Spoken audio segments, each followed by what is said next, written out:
Hello there and welcome to the Deep Sleep Discoveries channel. I'm so glad you found your way here tonight because we're about to embark on a gentle journey through the cosmos together. Wherever you are in the world right now, allow yourself to settle into this shared moment of stillness and wonder. Let the noise of the day soften around you. Let your thoughts grow quiet like starlight, fading into the velvet darkness of evening. Tonight, we'll explore 100 fascinating truths about the universe, its mysteries, its marvels, and the delicate threads that connect everything you've ever known. Some discoveries may surprise you, while others will settle softly in your mind like distant light on a calm, clear night. So get comfortable, close your eyes if you wish, and drift with me through the cosmos. The universe stretches beyond imagination in every direction you could possibly look. When astronomers measure the observable universe, they find it spans approximately 93 billion light-years from one edge to the other. This might seem puzzling at first, since the universe is only 13.8 billion years old, and you might expect light to have travelled only 13.8 billion light-years in that time.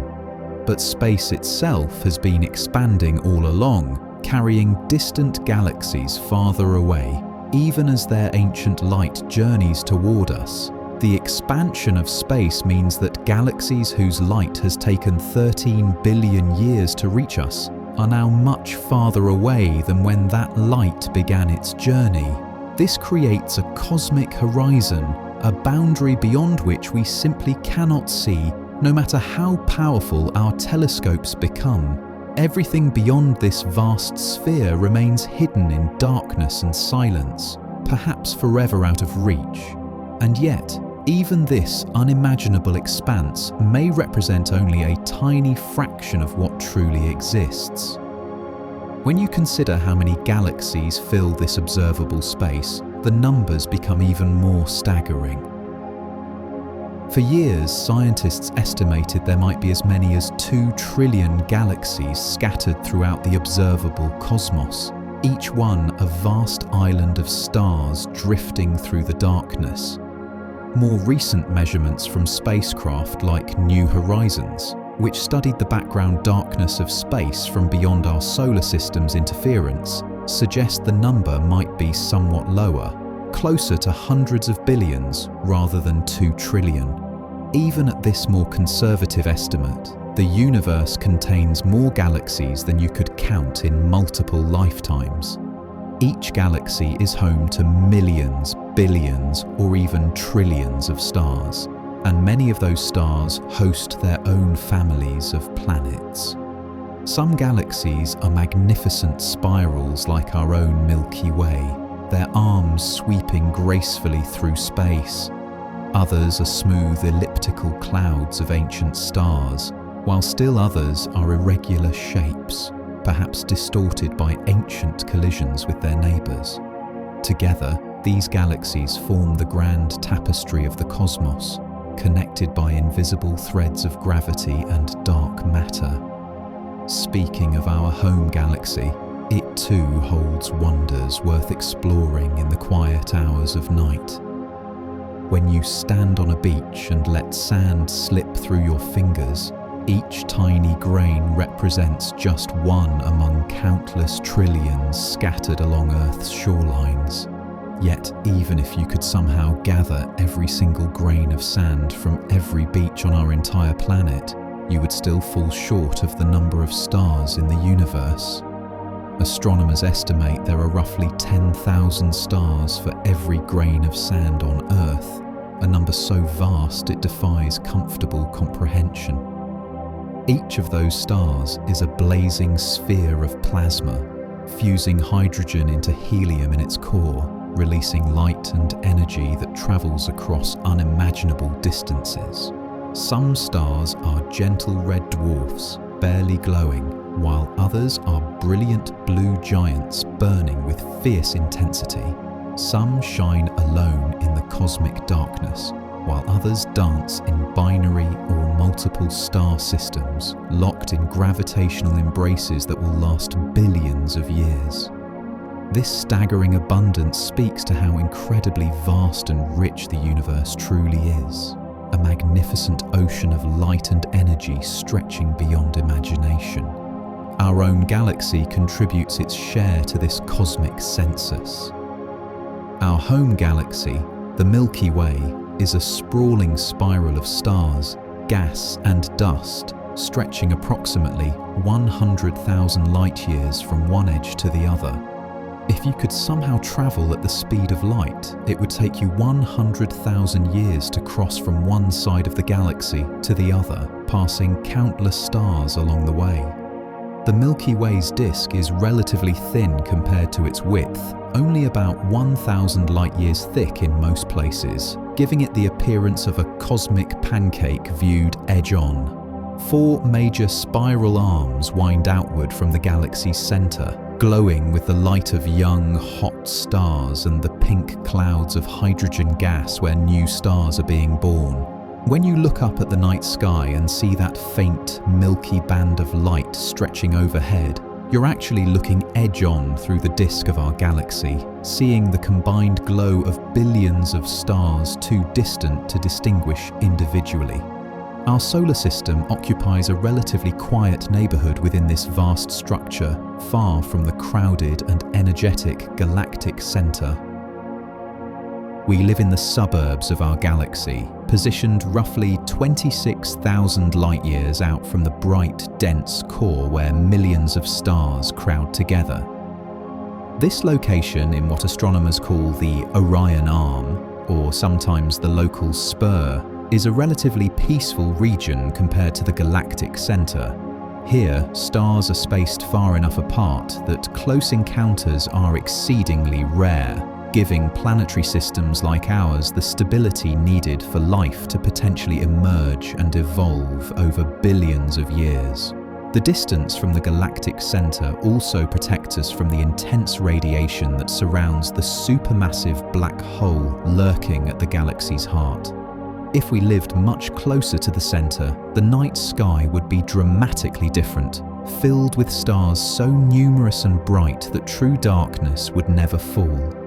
From our suburban vantage point, we enjoy both safety and a clear view of the broader universe beyond our galaxy.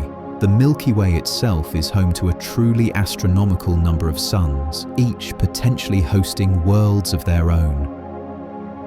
Within the vast expanse of the Milky Way, somewhere between 100 and 400 billion stars make their home, each one a sun in its own right. The uncertainty in this count comes from the difficulty of seeing through the dust and gas that fills the galactic plane, obscuring many stars from our view.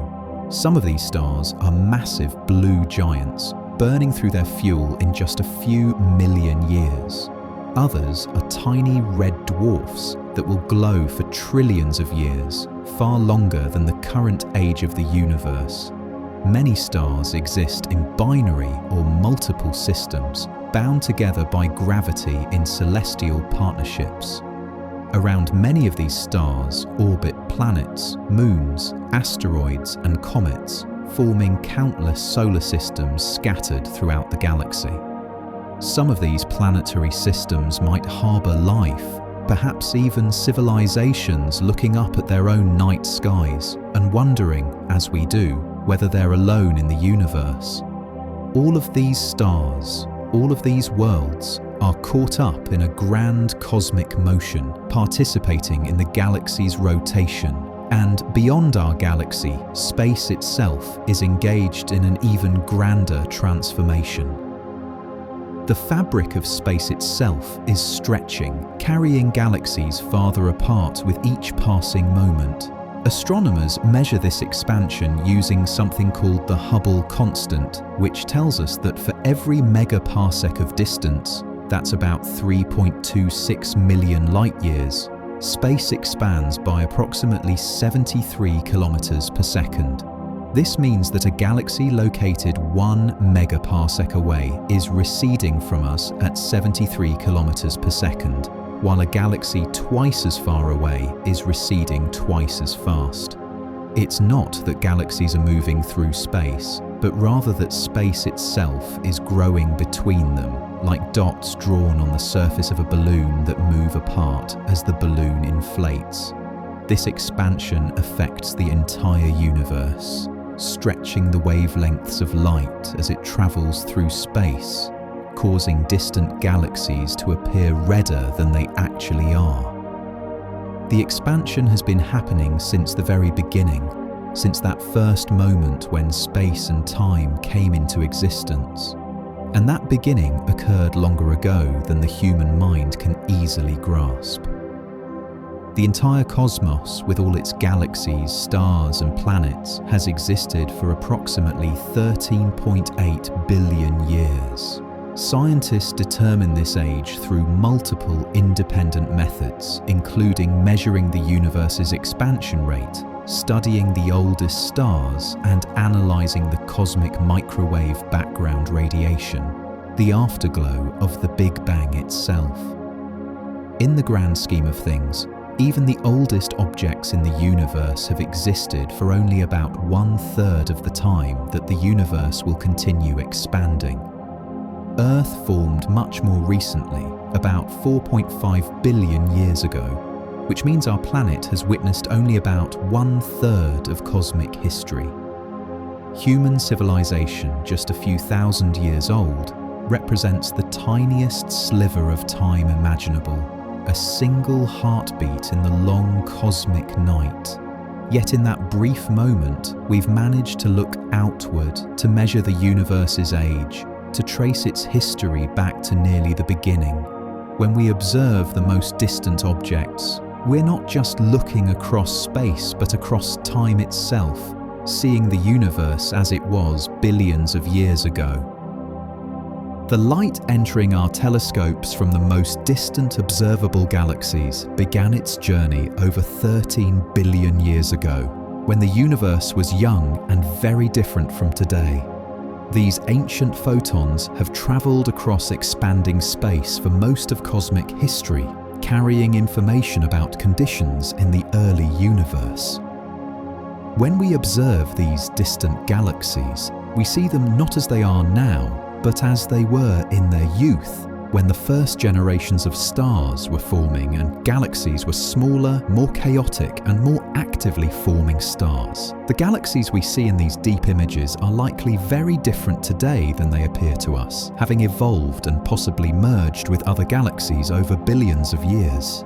But because light travels at a finite speed, we can never see these galaxies as they are in the present moment. We are forever looking into the past. This creates a natural time machine, allowing astronomers to study cosmic history directly by observing objects at different distances. The structure these galaxies trace out across space is not random, but forms intricate patterns. On the largest scales, the universe reveals a remarkable structure resembling a vast cosmic web. Galaxies cluster along enormous filaments of dark matter and gas that stretch across hundreds of millions of light years, like glowing cities connected by luminous highways. Where these filaments intersect, massive galaxy clusters form, containing hundreds or thousands of galaxies bound together by gravity. Between these dense filaments lie immense voids, vast regions of space where few galaxies exist, creating a foamy structure to the universe.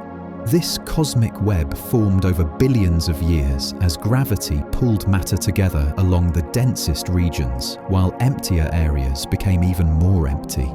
The pattern was seeded by tiny quantum fluctuations in the infant universe, microscopic variations that inflation stretched to cosmic proportions. You might think of the cosmic web as the universe's skeleton, an underlying structure that guides the formation and movement of galaxies. Within this grand structure, some regions are far emptier than others, creating cosmic deserts that dwarf even the largest galaxy clusters. Between the bright filaments and clusters of the cosmic web lie enormous voids, immense regions of space where very few galaxies exist. These cosmic voids can span over 100 million light-years across, creating vast expanses of near emptiness in the universe. Despite being called voids, these regions aren't completely empty. They contain some sparse gas, dark matter, and the occasional lonely galaxy. But compared to the dense galaxy clusters, voids are remarkably barren places. The existence of these voids plays a crucial role in shaping the large-scale structure of the universe, as their low density creates gravitational effects that influence how galaxies move and cluster around them. As the universe continues to expand, these voids grow larger, and the contrast between dense regions and empty regions becomes more pronounced. Studying voids helps cosmologists understand dark energy and how it drives cosmic expansion. These enormous empty spaces stand in stark contrast to the dense structures that occasionally emerge from cosmic surveys, some of which challenge our understanding of how the universe should be organized. As astronomers map the positions of millions of galaxies across the sky, they occasionally discover enormous structures spanning billions of light-years. These immense features, where galaxies appear more concentrated than average over vast distances, represent some of the largest patterns ever detected in the universe. Some scientists debate whether these structures are truly connected entities or merely statistical artifacts arising from how we project three-dimensional space onto our observations. The question matters because the cosmological principle, the idea that the universe should look roughly the same everywhere on the largest scales, suggests there should be a limit to how large structures can grow. If structures larger than this limit exist, they might indicate something incomplete about our understanding of cosmic evolution. Nevertheless, galaxy surveys continue to reveal that the universe has rich structure even on scales of billions of light-years, with galaxies gathered in sheets, filaments, and clusters that trace out the cosmic web. Our own position within this web places us in a specific gravitational neighborhood, bound together with our nearest galactic neighbors. The Milky Way doesn't drift through space alone, but belongs to a gravitationally bound collection of galaxies called the Local Group. This cosmic neighborhood contains over 54 known galaxies, though most are small dwarf galaxies far less massive than our own. The Local Group spans approximately 10 million light-years across and is dominated by three large spiral galaxies: the Milky Way, the Andromeda Galaxy, and the Triangulum Galaxy. The remaining members are smaller satellite galaxies that orbit these larger systems, including the famous Magellanic Clouds visible from Earth's southern hemisphere. These dwarf galaxies contain anywhere from a few million to a few billion stars, tiny compared to the hundreds of billions in the Milky Way. Despite their small size, dwarf galaxies are important laboratories for studying dark matter and stellar evolution. The galaxies of the Local Group are all bound together by gravity, slowly moving in a complex dance that will eventually see some of them merge together. But the Local Group itself is just one small cluster within a much larger structure.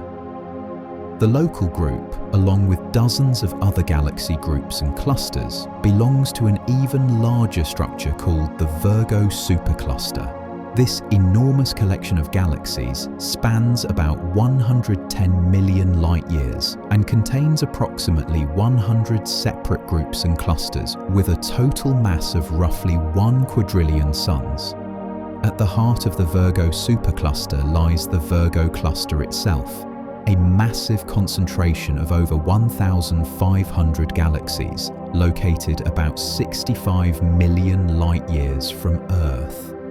The gravity of the Virgo cluster is so strong that it influences the motion of all the other galaxy groups within the supercluster, including our Local Group. which is slowly being pulled toward Virgo's center. For many years, astronomers considered the Virgo supercluster to be one of the universe's fundamental large-scale structures. However, more recent mapping efforts have revealed that even this enormous collection of galaxies is part of something far grander, a structure so vast it encompasses hundreds of thousands of galaxies across hundreds of millions of light-years. In 2014, astronomers discovered that the Virgo supercluster is actually just one component of an even more enormous structure called the Laniakea supercluster. The name Laniakea comes from Hawaiian words meaning immeasurable heaven, and it's an appropriate name for a structure spanning 520 million light-years and containing about 100,000 galaxies. Rather than being defined by proximity alone, Laniakea is defined by the motion of galaxies, all flowing along gravitational currents toward a central region called the Great Attractor. By mapping these cosmic flows, scientists revealed that galaxies within Laniakea all share a common motion pattern, making them part of a single, coherent structure, despite the enormous distances involved. Our Milky Way resides in the outer regions of Laniakea, slowly drifting along these gravitational currents. Understanding our place within Laniakea helps astronomers comprehend the large-scale structure of the universe and the forces shaping it. Within these vast structures, the individual building blocks are stars, objects of incredible variety and wonder. Our Sun, the star that makes life on Earth possible, is a middle-aged star that has burned steadily for approximately 4.6 billion years. It formed from a collapsing cloud of gas and dust in a stellar nursery, much like the ones we still observe throughout the galaxy. The Sun is classified as a G-type main sequence star, sometimes called a yellow dwarf, though it actually appears white when viewed from space. Currently, the Sun is in the longest and most stable phase of its life, fusing hydrogen into helium in its core and releasing the energy that warms our world. It will continue this process for another 5 billion years or so before exhausting the hydrogen fuel in its core. When that happens, the Sun will swell into a red giant, possibly engulfing the inner planets before eventually shedding its outer layers and fading as a white dwarf. For now, the Sun represents a perfect example of stellar middle age, stable and reliable, providing the consistent energy that complex life requires. In the cosmic catalogue of stars, our Sun is actually fairly ordinary, neither particularly large nor small, neither especially hot nor cool, a pleasant mediocrity that has served Earth quite well. At the opposite extreme from small stars like our Sun, the cosmos contains monstrous red supergiants that dwarf even our imagination. Stephenson 2-18, located about 19,000 light-years from Earth in the constellation Scutum, is currently recognized as one of the largest known stars by radius.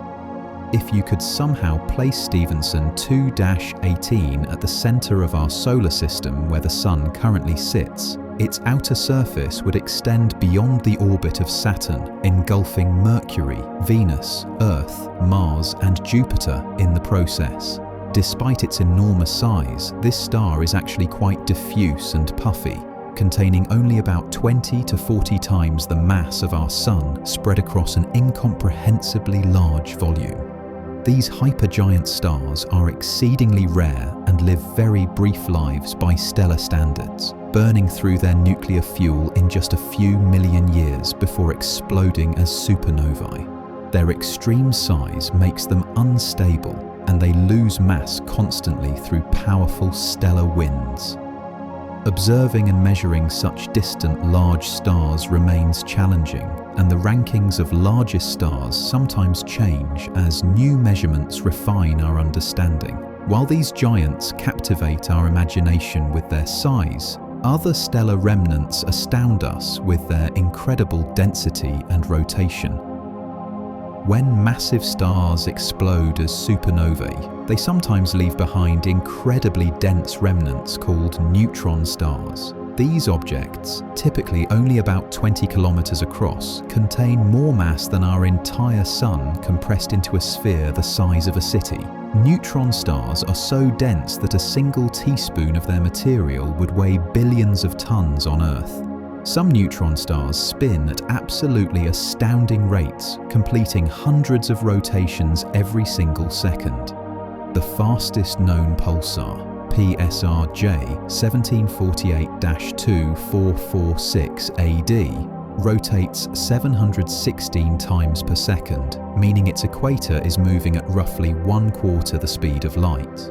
These rapid rotations are possible because as a massive star's core collapses during a supernova, the conservation of angular momentum causes it to spin faster and faster, like a figure skater pulling in their arms.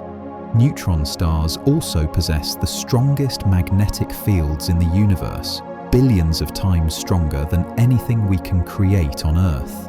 As they spin, these magnetic fields can focus radiation into beams that sweep across space like lighthouse beacons, creating the pulses we detect. The extreme density of these objects creates conditions impossible to replicate in any laboratory. The matter inside a neutron star exists in one of the most extreme states imaginable, where atomic nuclei are crushed together so tightly that atoms themselves cease to exist in any conventional sense. Instead, protons and electrons are squeezed together to form neutrons, packed so densely that a single teaspoon of this material would weigh approximately 6 billion tons on Earth. To put this in perspective, that teaspoon would weigh about as much as a cube of iron 1 kilometer on each side, or roughly equivalent to the weight of all humans on Earth combined. The density is so extreme that if you could somehow drop an object onto a neutron star's surface, it would accelerate to millions of kilometers per hour in just a fraction of a second before hitting the ground and being instantly flattened into a thin layer. The gravity at the surface is about 200 billion times stronger than Earth's gravity. These conditions create physics we can barely comprehend and certainly cannot reproduce. While neutron stars represent one extreme of stellar evolution, other stars choose a different path, one of patience and longevity. The smallest stars in the universe, called red dwarfs, burn their nuclear fuel so slowly and efficiently that they can shine for trillions of years, far longer than the current age of the universe. These cool, dim stars fuse hydrogen at such a leisurely pace that they'll outlive every other type of star by a vast margin. Red dwarfs are fully convective, meaning their interiors mix thoroughly, allowing them to use nearly all their hydrogen fuel rather than just the hydrogen in their cores. Some calculations suggest the longest-lived red dwarfs might continue shining for 10 trillion years or more, meaning the universe isn't even old enough yet for a single red dwarf to have died of old age. These patient stars represent the future of the galaxy, billions of years from now, when massive stars have long since exploded and sun-like stars have faded to white dwarfs. Red dwarfs will still be shining steadily. They will be the last lights burning in an increasingly dark and cold universe. Ironically, despite being by far the most numerous type of star in the galaxy, red dwarfs are so dim that not a single one is visible to the naked eye from Earth. Our closest stellar neighbour happens to be one of these long-lived patient stars. Beyond our Sun, the nearest star to Earth is a small red dwarf called Proxima Centauri, located 4.24 light-years away in the Alpha Centauri star system. Despite being our closest stellar neighbour, Proxima Centauri is far too dim to see with the naked eye, requiring a telescope to spot even from Earth's southern hemisphere where it's best positioned. If you could somehow travel at the speed of our fastest spacecraft, it would still take tens of thousands of years to reach Proxima Centauri, illustrating just how vast the distances between stars truly are. This little star is notable for more than just its proximity. Astronomers have discovered at least 2 planets orbiting it, including one called Proxima Centauri b, that lies within the star's habitable zone where liquid water might exist. The possibility of a potentially habitable world so close has sparked scientific interest and imaginative speculation about interstellar travel. Proxima Centauri orbits its 2 larger companions, Alpha Centauri A and B, in a gravitational dance that takes over 500,000 years to complete.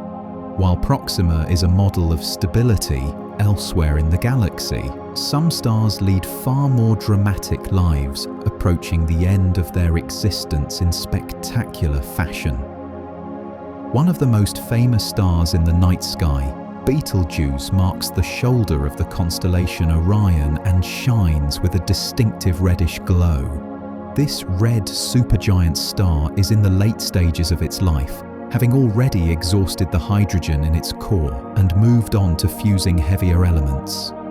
Betelgeuse has swollen to enormous proportions. If placed at the center of our solar system, its surface would extend past the orbit of Mars. The star has become unstable, varying in brightness over time and occasionally dimming dramatically, as it did in late 2019 and early 2020, sparking speculation that a supernova might be imminent.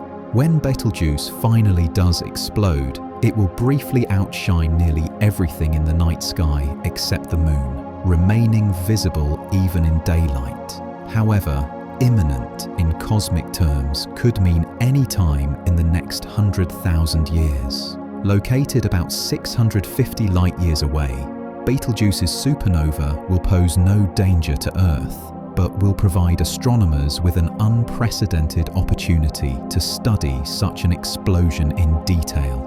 The star's eventual death will scatter heavy elements into space, contributing to the raw materials from which future stars and planets will form.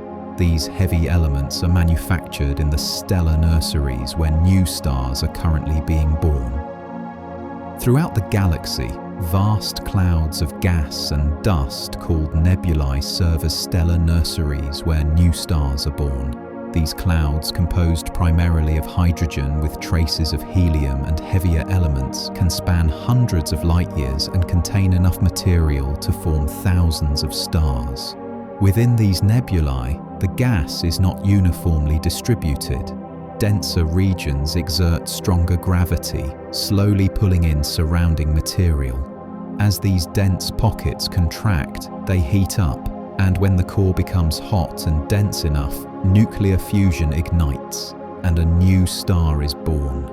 The process is both violent and beautiful, often triggered by shockwaves from nearby supernova explosions or by the gravitational influence of passing spiral arms.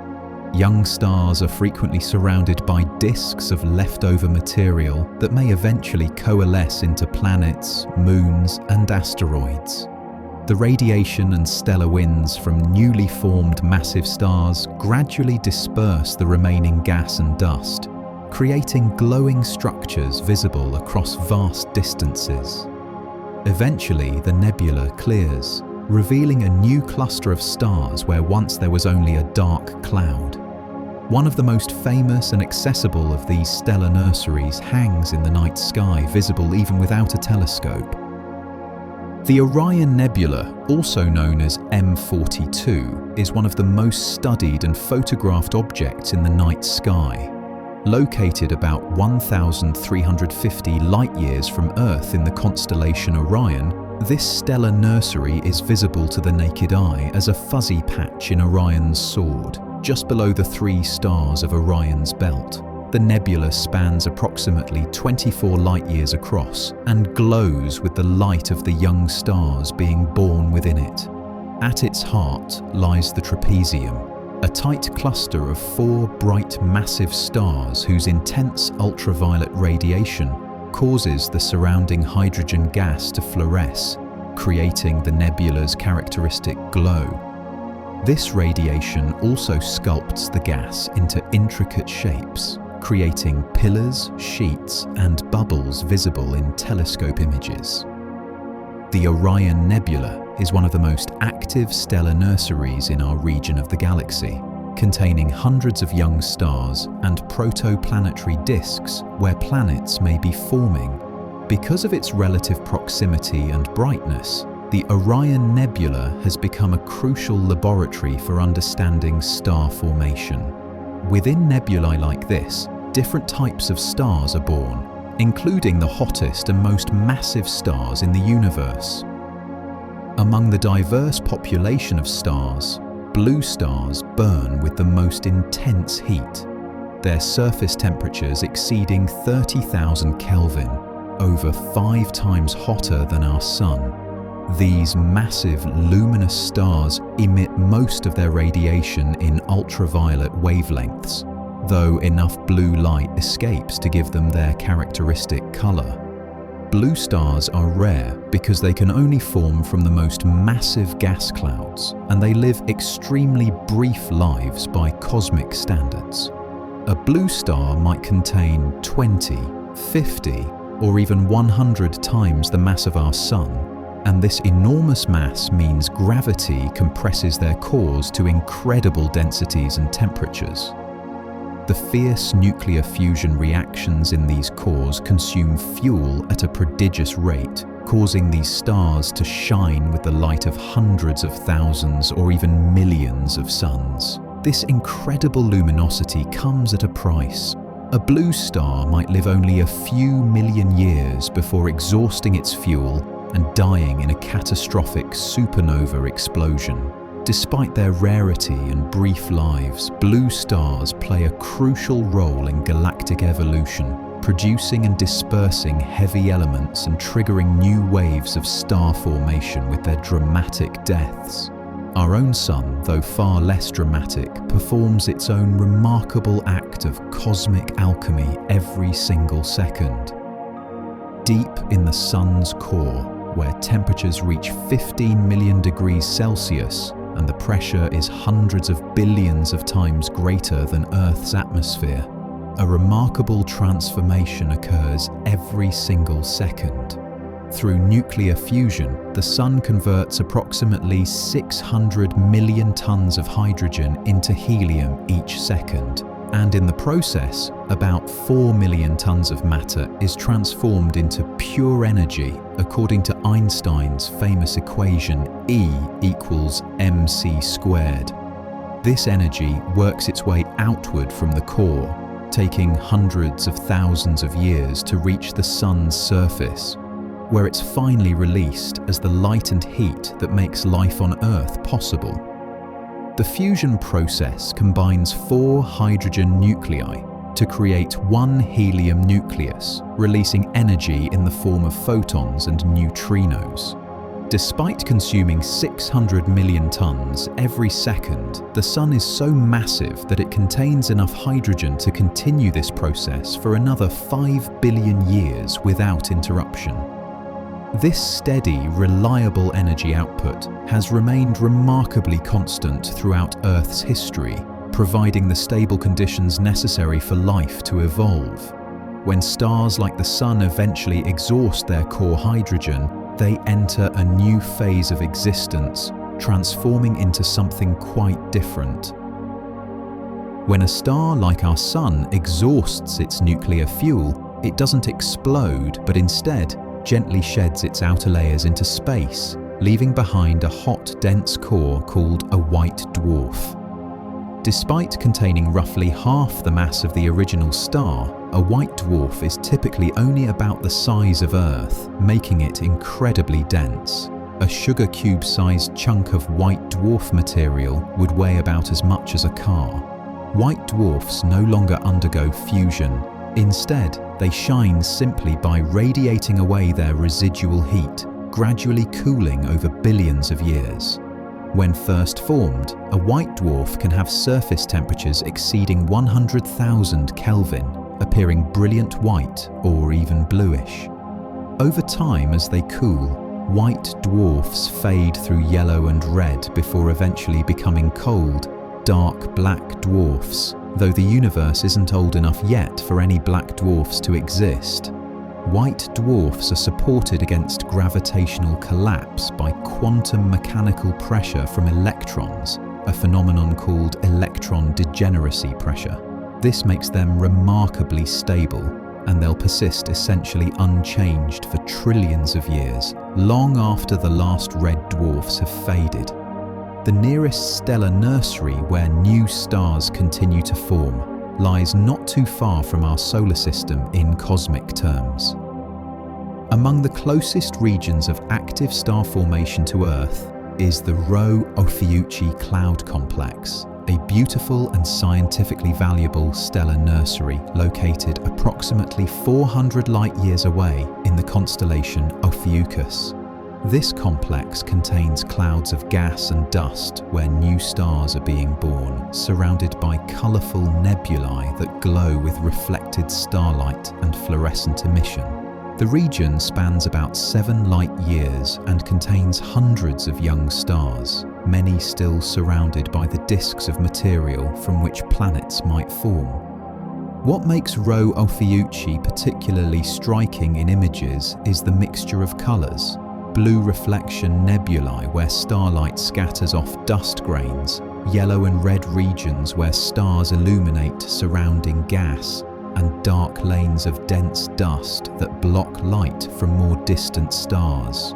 Because of its relative proximity to Earth, Rho Ophiuchi provides astronomers with an excellent laboratory for studying star formation in detail.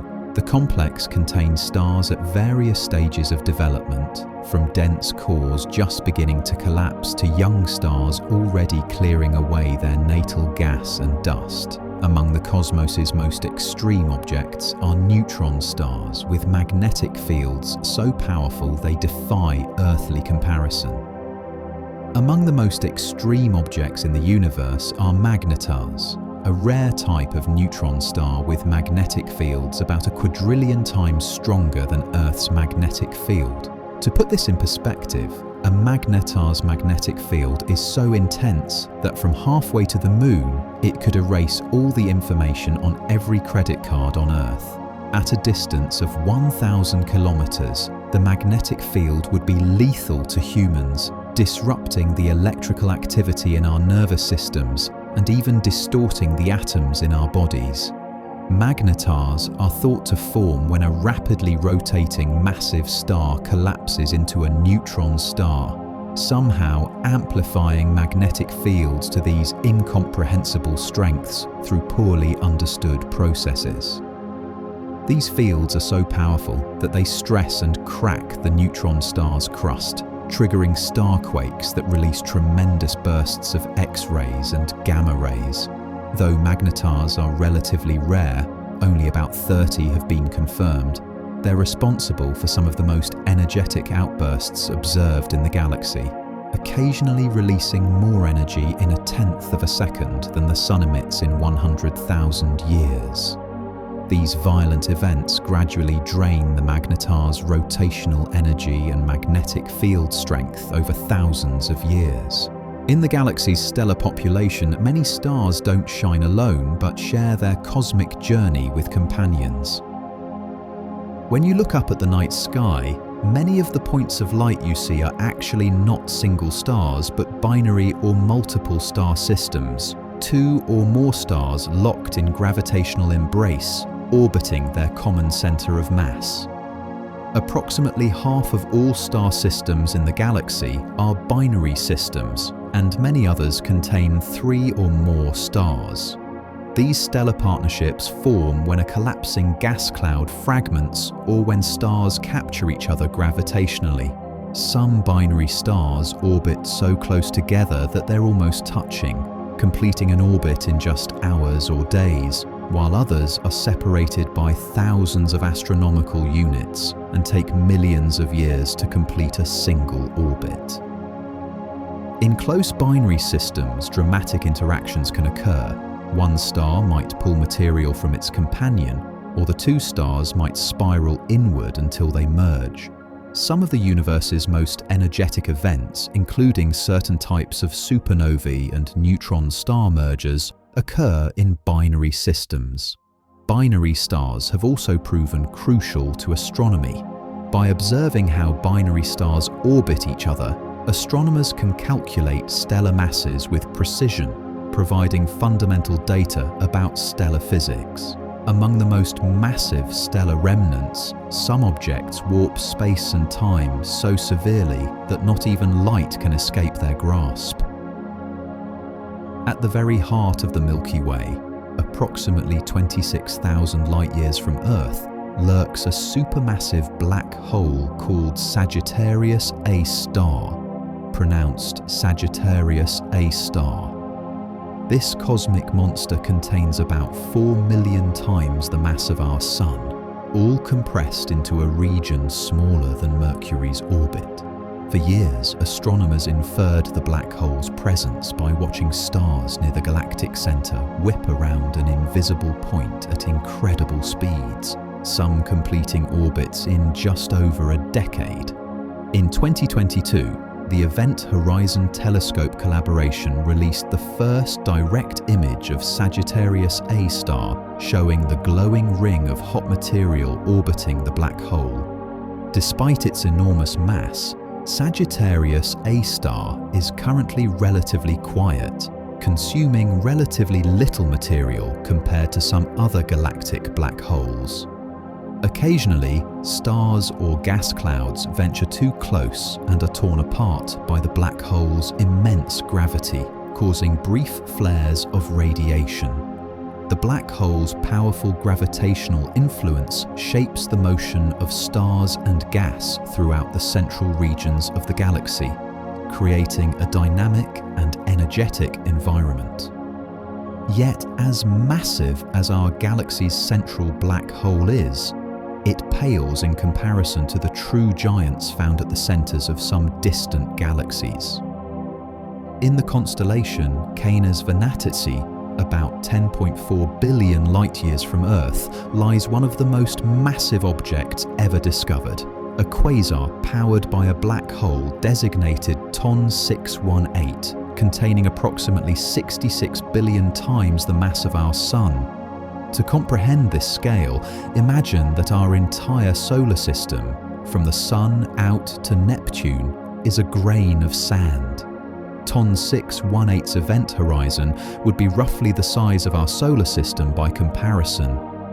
This monster black hole is so massive that light would take weeks to cross its event horizon. Black holes this large likely formed through a combination of mechanisms, directly consuming massive amounts of gas and dust, merging with other black holes, and growing over billions of years. TON 618 powers an incredibly luminous quasar, shining with the light of 140 trillion suns as material spirals inward and heats to tremendous temperatures. The existence of such massive black holes in the relatively early universe presents challenges for theories of black hole growth, as it's unclear how they could have grown so large so quickly after the Big Bang.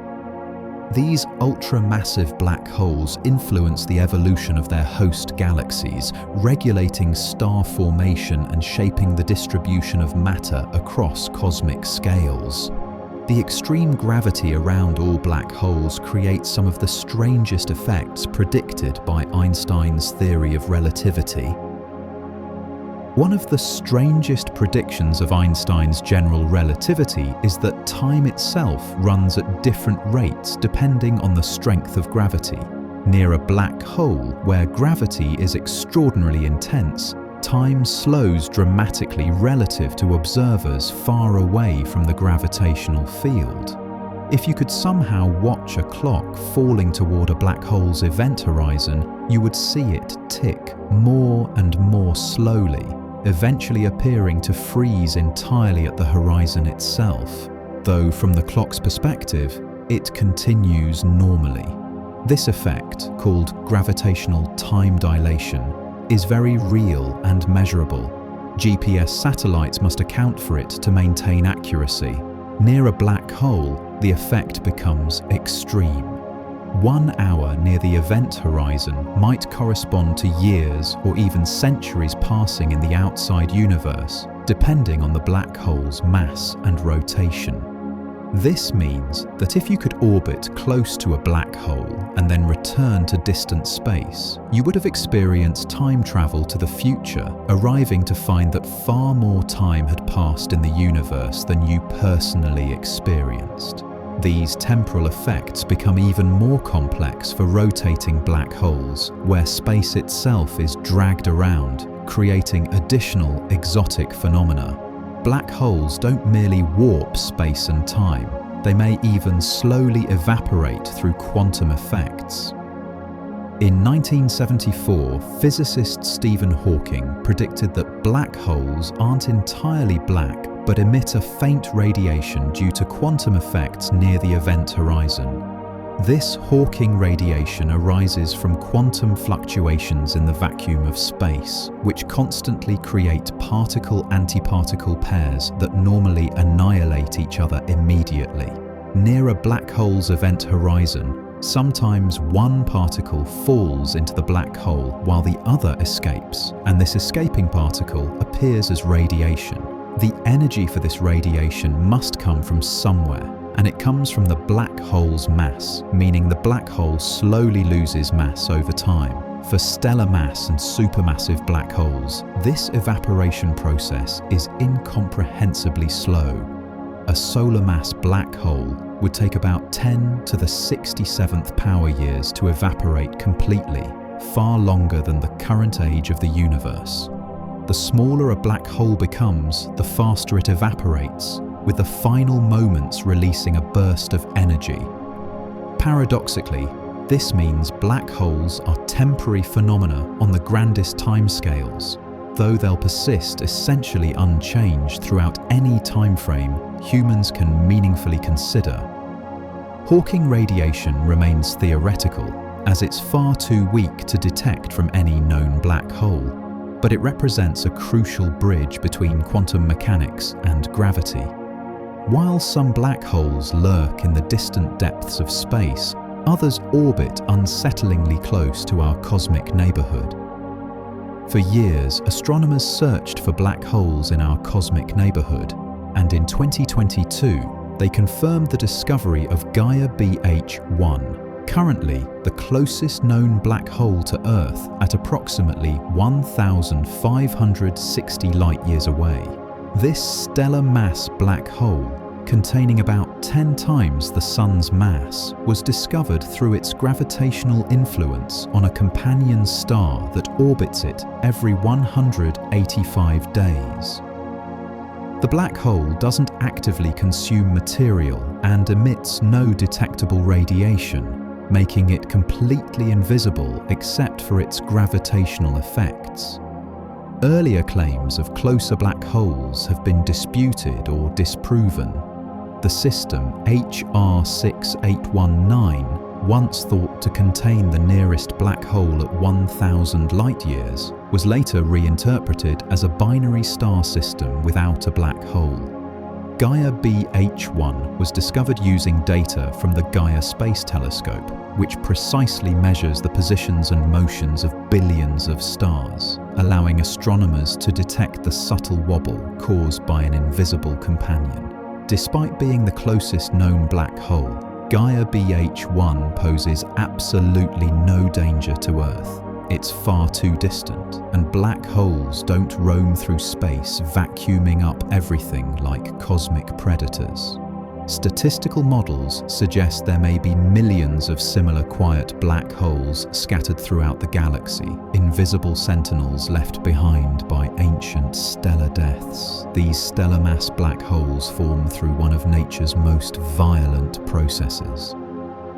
When a truly massive star, at least 20 times the mass of our Sun, reaches the end of its life, it dies in one of the most violent events in the universe, a core collapse supernova, During this explosion, the star's outer layers are blasted into space at tremendous speeds, while the core, no longer supported by fusion reactions, collapses catastrophically under its own gravity.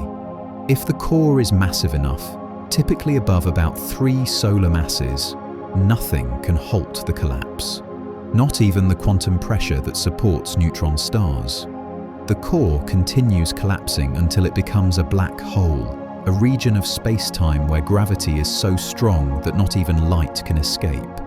The entire process, from the beginning of core collapse to black hole formation, occurs in less than a second. The resulting black hole might contain anywhere from a few to dozens of solar masses, forever trapped within its event horizon. Most of these stellar mass black holes formed billions of years ago when massive stars from earlier generations reached the end of their lives. They now drift through the galaxy as invisible remnants, occasionally revealing themselves when they interact with nearby stars or gas clouds. Some black holes don't merely sit passively, but power some of the most luminous objects in the cosmos. Quasars are among the most luminous objects in the universe, sometimes shining with the light of trillions of suns despite being no larger than our solar system. These brilliant beacons are powered by supermassive black holes at the centers of young galaxies, actively consuming enormous quantities of gas and dust.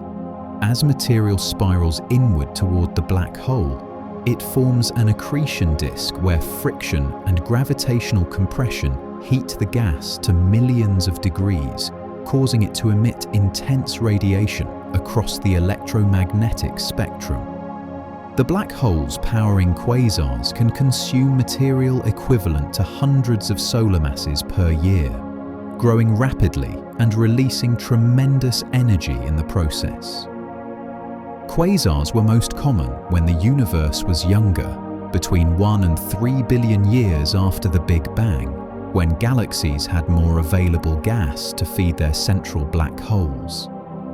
Because quasars are so luminous, we can observe them across most of cosmic history, making them valuable probes of the early universe and cosmic evolution. The intense radiation from quasars can influence their host galaxies, heating and dispersing gas that might otherwise form stars, thereby regulating galaxy growth. In 2019, astronomers achieved something once thought impossible: directly imaging a black hole itself. In April 2019, the Event Horizon Telescope collaboration unveiled the first ever image of a black hole, a stunning achievement that required linking radio telescopes across the entire planet to create a virtual telescope the size of Earth. The image showed the supermassive black hole at the center of the galaxy M87, located 55 million light-years away in the Virgo cluster. The black hole itself appears as a dark shadow surrounded by a bright ring of glowing gas heated to billions of degrees as it spirals inward. This black hole contains 6.5 billion solar masses and has an event horizon roughly the size of our solar system. The orange glow in the image comes from gas moving at nearly the speed of light, with one side appearing brighter due to relativistic effects as material approaches us. In 2022, the collaboration followed up with an image of our own galaxy's central black hole, Sagittarius A star, which, despite being much closer, proved more challenging to image due to rapid variations in the surrounding gas. These images confirmed predictions from general relativity about how black holes should appear and opened a new era of black hole astronomy. The fundamental nature of black holes creates one of the most famous boundaries in physics.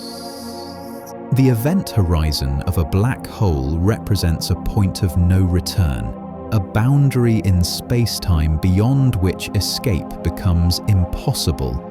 Once anything, matter, light, or information, crosses this threshold, it's inexorably pulled toward the singularity at the black hole's center. This happens because the escape velocity beyond the event horizon exceeds the speed of light, and since nothing can travel faster than light, nothing can escape. The event horizon isn't a physical surface. You wouldn't feel anything special as you crossed it, ignoring the devastating tidal forces that would likely have torn you apart long before reaching it. However, to an outside observer, you would appear to slow down and freeze at the horizon, never quite crossing it, while you yourself would experience falling through the horizon and continuing inward in a finite time. The size of the event horizon depends only on the black hole's mass, and for non-rotating black holes, it's perfectly spherical. For rotating black holes, the situation becomes more complex, with multiple horizons and regions where space itself is dragged around the black hole. Nothing has ever been observed escaping from within a black hole's event horizon, and according to general relativity, nothing ever will. When black holes merge, they create ripples in the very fabric of space-time itself. When two black holes orbit each other, they gradually spiral inward, releasing energy in the form of gravitational waves, ripples in the fabric of space-time itself, traveling at the speed of light. As the black holes get closer, they orbit faster, and the gravitational waves become stronger and more frequent, creating a characteristic chirp pattern. In the final moments before merger, the black holes are orbiting each other hundreds of times per second, releasing more power in gravitational waves than all the stars in the observable universe combined. When they finally collide and merge, they ring like a struck bell, with the resulting single black hole settling into a stable configuration. In 2015, the LIGO Observatory made the first direct detection of gravitational waves from a black hole merger, confirming a century-old prediction from Einstein's general relativity and opening an entirely new way to observe the universe. Since then, dozens of black hole mergers have been detected, along with neutron star mergers, providing insights into extreme physics impossible to study any other way. These detections have allowed scientists to test general relativity in the strongest gravitational fields that exist, and to understand how black holes and neutron stars populate the universe. Among the most dramatic stellar deaths, supernovae briefly outshine entire galaxies with their brilliant, violent demise. A supernova is one of the most energetic events in the universe, occurring when a massive star ends its life in a catastrophic explosion.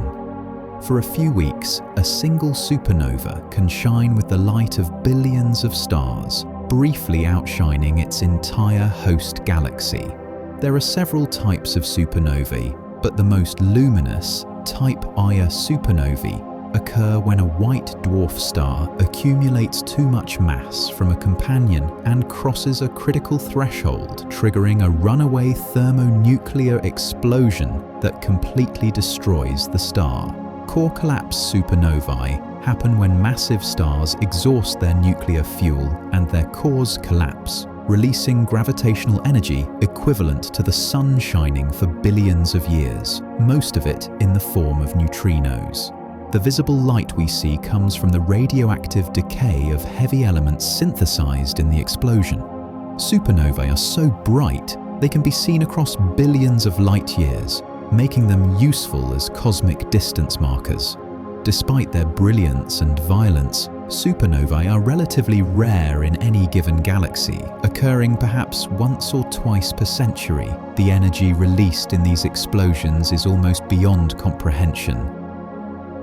When a massive star explodes as a supernova, it releases an almost incomprehensible amount of energy, approximately 10 to the 44th power joules, which is more energy than the Sun will produce during its entire 10 billion year lifetime.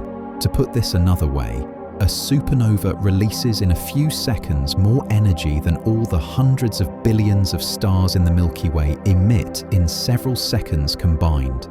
Most of this energy, about 99%, escapes in the form of neutrinos, ghostly particles that barely interact with matter and simply stream away into space. The remaining 1% heats the expanding debris and powers the brilliant light show we observe.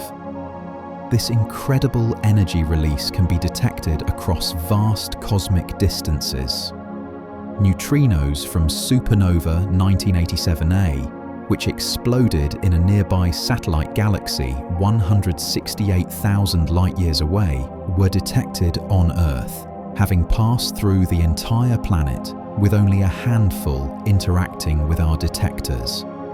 The explosion also produces heavy elements through rapid nuclear reactions, including gold, platinum, and uranium, scattering them into space to be incorporated into future generations of stars and planets. The violence of supernovae drives shockwaves through interstellar space, potentially triggering new waves of star formation. Among cosmic explosions, one type stands out as even more energetic and mysterious. Gamma-ray bursts are the most energetic explosions known to occur in the universe, releasing more energy in a few seconds than the Sun will emit in its entire 10 billion-year lifetime. These bursts come in two main types: long-duration bursts lasting more than 2 seconds, which are associated with the collapse of massive stars into black holes, and short-duration bursts lasting less than 2 seconds, which result from mergers of neutron stars or neutron-star black hole pairs. During a gamma-ray burst, twin jets of particles and radiation are launched at nearly the speed of light, and if one of these jets happens to point toward Earth, we detect an intense flash of gamma rays.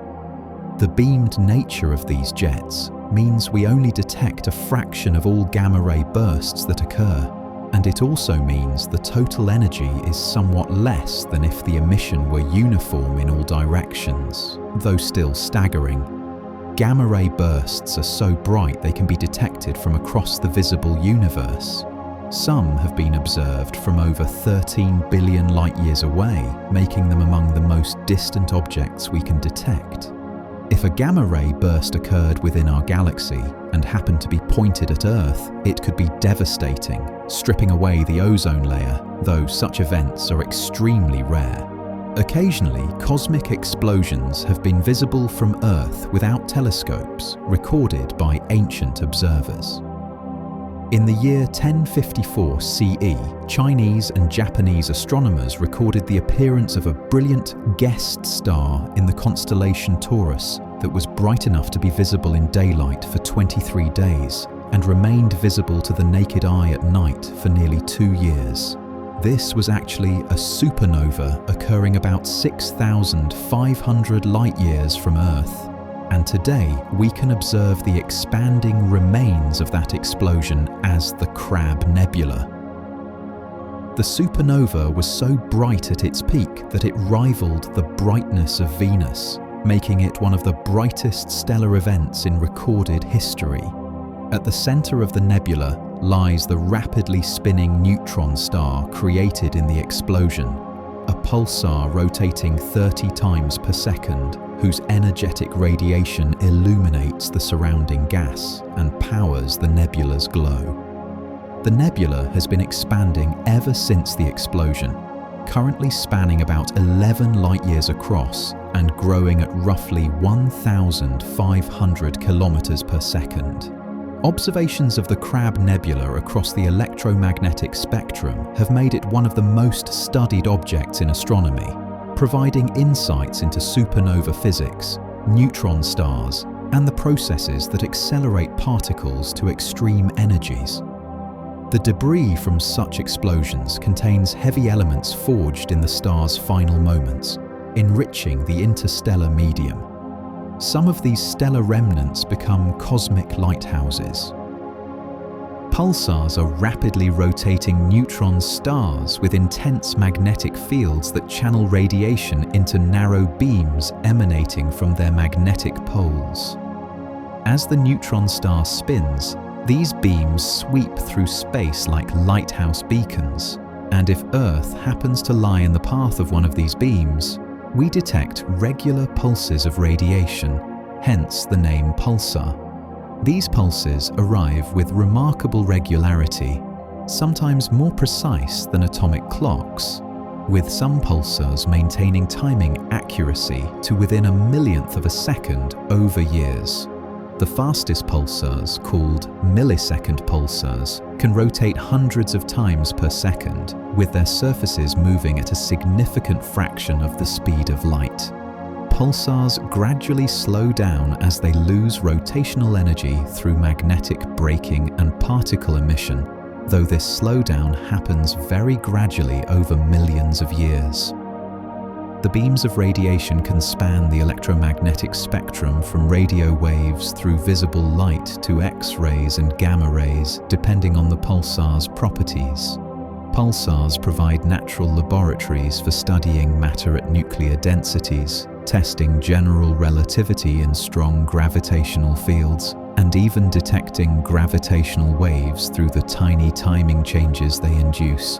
The first pulsar was discovered in 1967 under remarkable circumstances. In 1967, graduate student Jocelyn Bell Burnell noticed an unusual signal in radio telescope data, a series of remarkably regular pulses repeating every 1.3 seconds, unlike anything previously observed. The signal was so regular that the team briefly considered whether it might be a signal from an alien civilization, jokingly labeling it LGM1 for Little Green Men. Further observations showed the signal came from a point in space that moved with the stars rather than maintaining a fixed position, confirming it was astronomical in nature. Soon, 3 more similar sources were discovered, establishing that these objects, now called pulsars, were a new class of astronomical phenomena. The interpretation as rapidly rotating neutron stars with intense magnetic fields was quickly accepted, solving the mystery of what these objects could be. Bell Burnell's discovery opened an entirely new field of astronomy, yet when the Nobel Prize for the discovery was awarded in 1974, it went to her supervisor Anthony Hewish while she was overlooked, a decision that remains controversial. Pulsars have since proven invaluable as cosmic laboratories, precision clocks, and tools for studying everything from stellar evolution to gravitational waves. The extreme gravity of massive objects creates another fascinating phenomenon that serves as a natural telescope. Einstein's general relativity predicts that massive objects bend the fabric of space-time, and light traveling through this warped space follows curved paths, an effect called gravitational lensing. When a massive object like a galaxy cluster lies between Earth and a more distant galaxy, the cluster's gravity bends and magnifies the light from the background galaxy, sometimes creating multiple images, arcs, or even complete rings. This phenomenon acts as a natural telescope, allowing astronomers to observe galaxies that would otherwise be too distant or faint to detect. Gravitational lensing has become a powerful tool for studying dark matter because the amount of lensing depends on all mass present, both visible and invisible, allowing scientists to map dark matter distributions that would be impossible to detect any other way. Strong lensing produces dramatic visual effects with highly distorted images, while weak lensing creates subtle distortions that must be detected statistically across many galaxies. Microlensing, where smaller objects like stars cause brief brightening events, has been used to detect exoplanets and search for dark matter in the form of compact objects. The technique has also been used to study the most distant galaxies, whose light has been magnified by foreground clusters, providing windows into the early universe. When geometric alignment is perfect, lensing can create particularly striking and useful formations. When a distant galaxy, a massive lensing object like another galaxy or galaxy cluster, and Earth are almost perfectly aligned, gravitational lensing can create a phenomenon called an Einstein ring, a complete circle of light surrounding the lensing object. These rings occur because light from the background galaxy is bent equally in all directions around the massive foreground object, creating a perfect circle when viewed from Earth. Einstein rings are relatively rare because they require such precise alignment.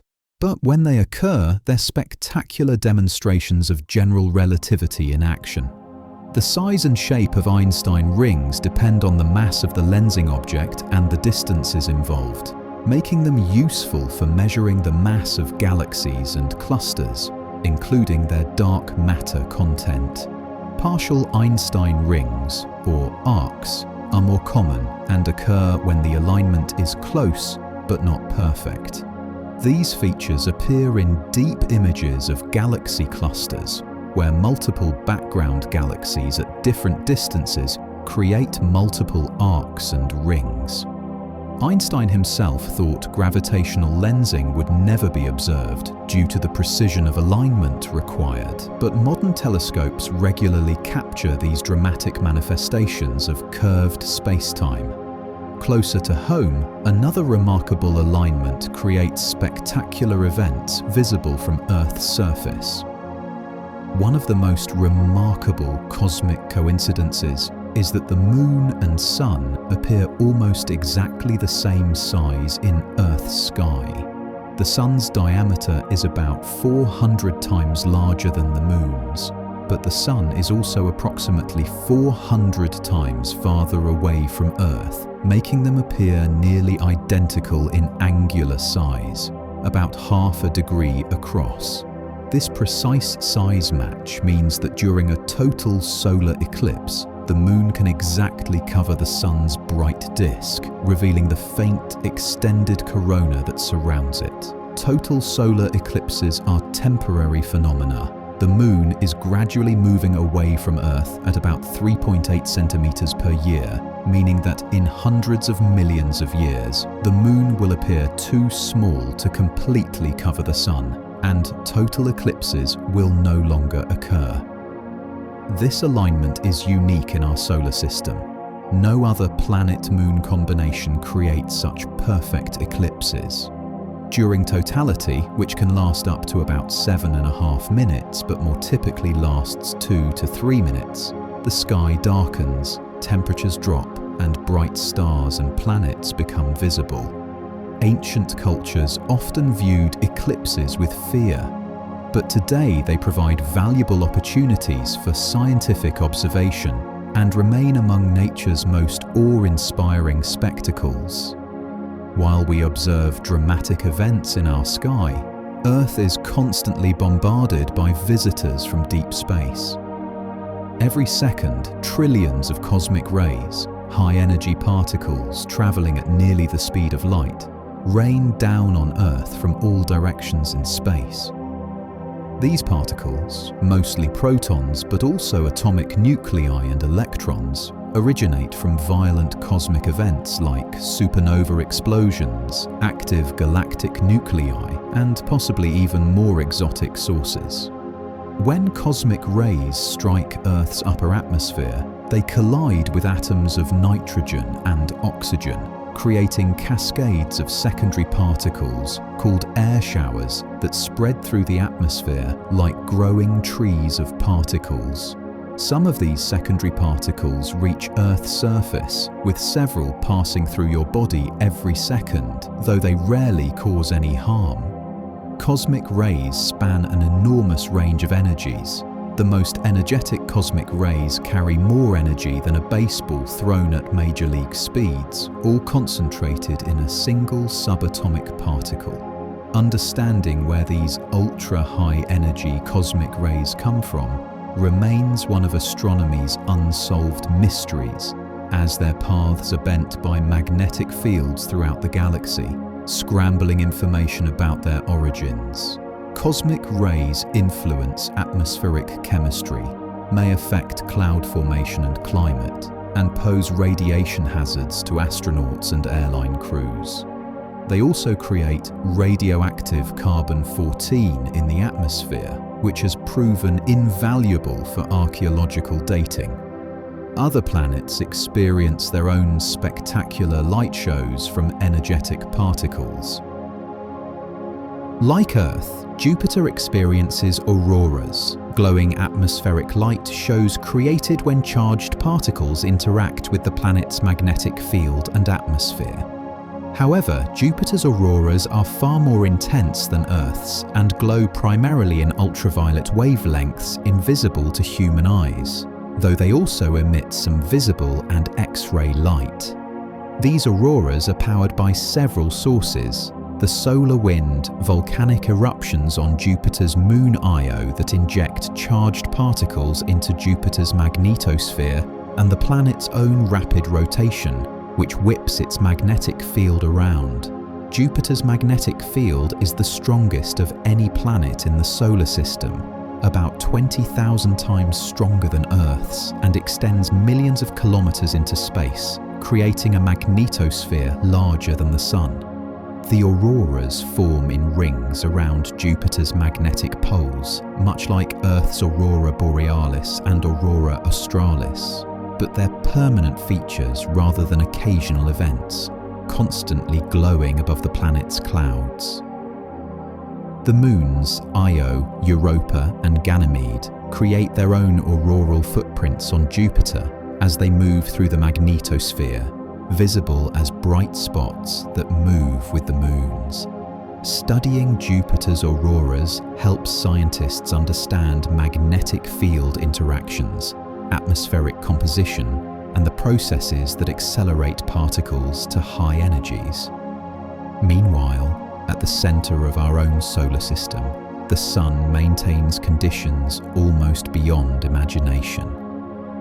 Deep within the Sun, about 200,000 kilometers beneath the visible surface, the core reaches temperatures of approximately 15 million degrees Celsius, hot enough to sustain the nuclear fusion reactions that power our star.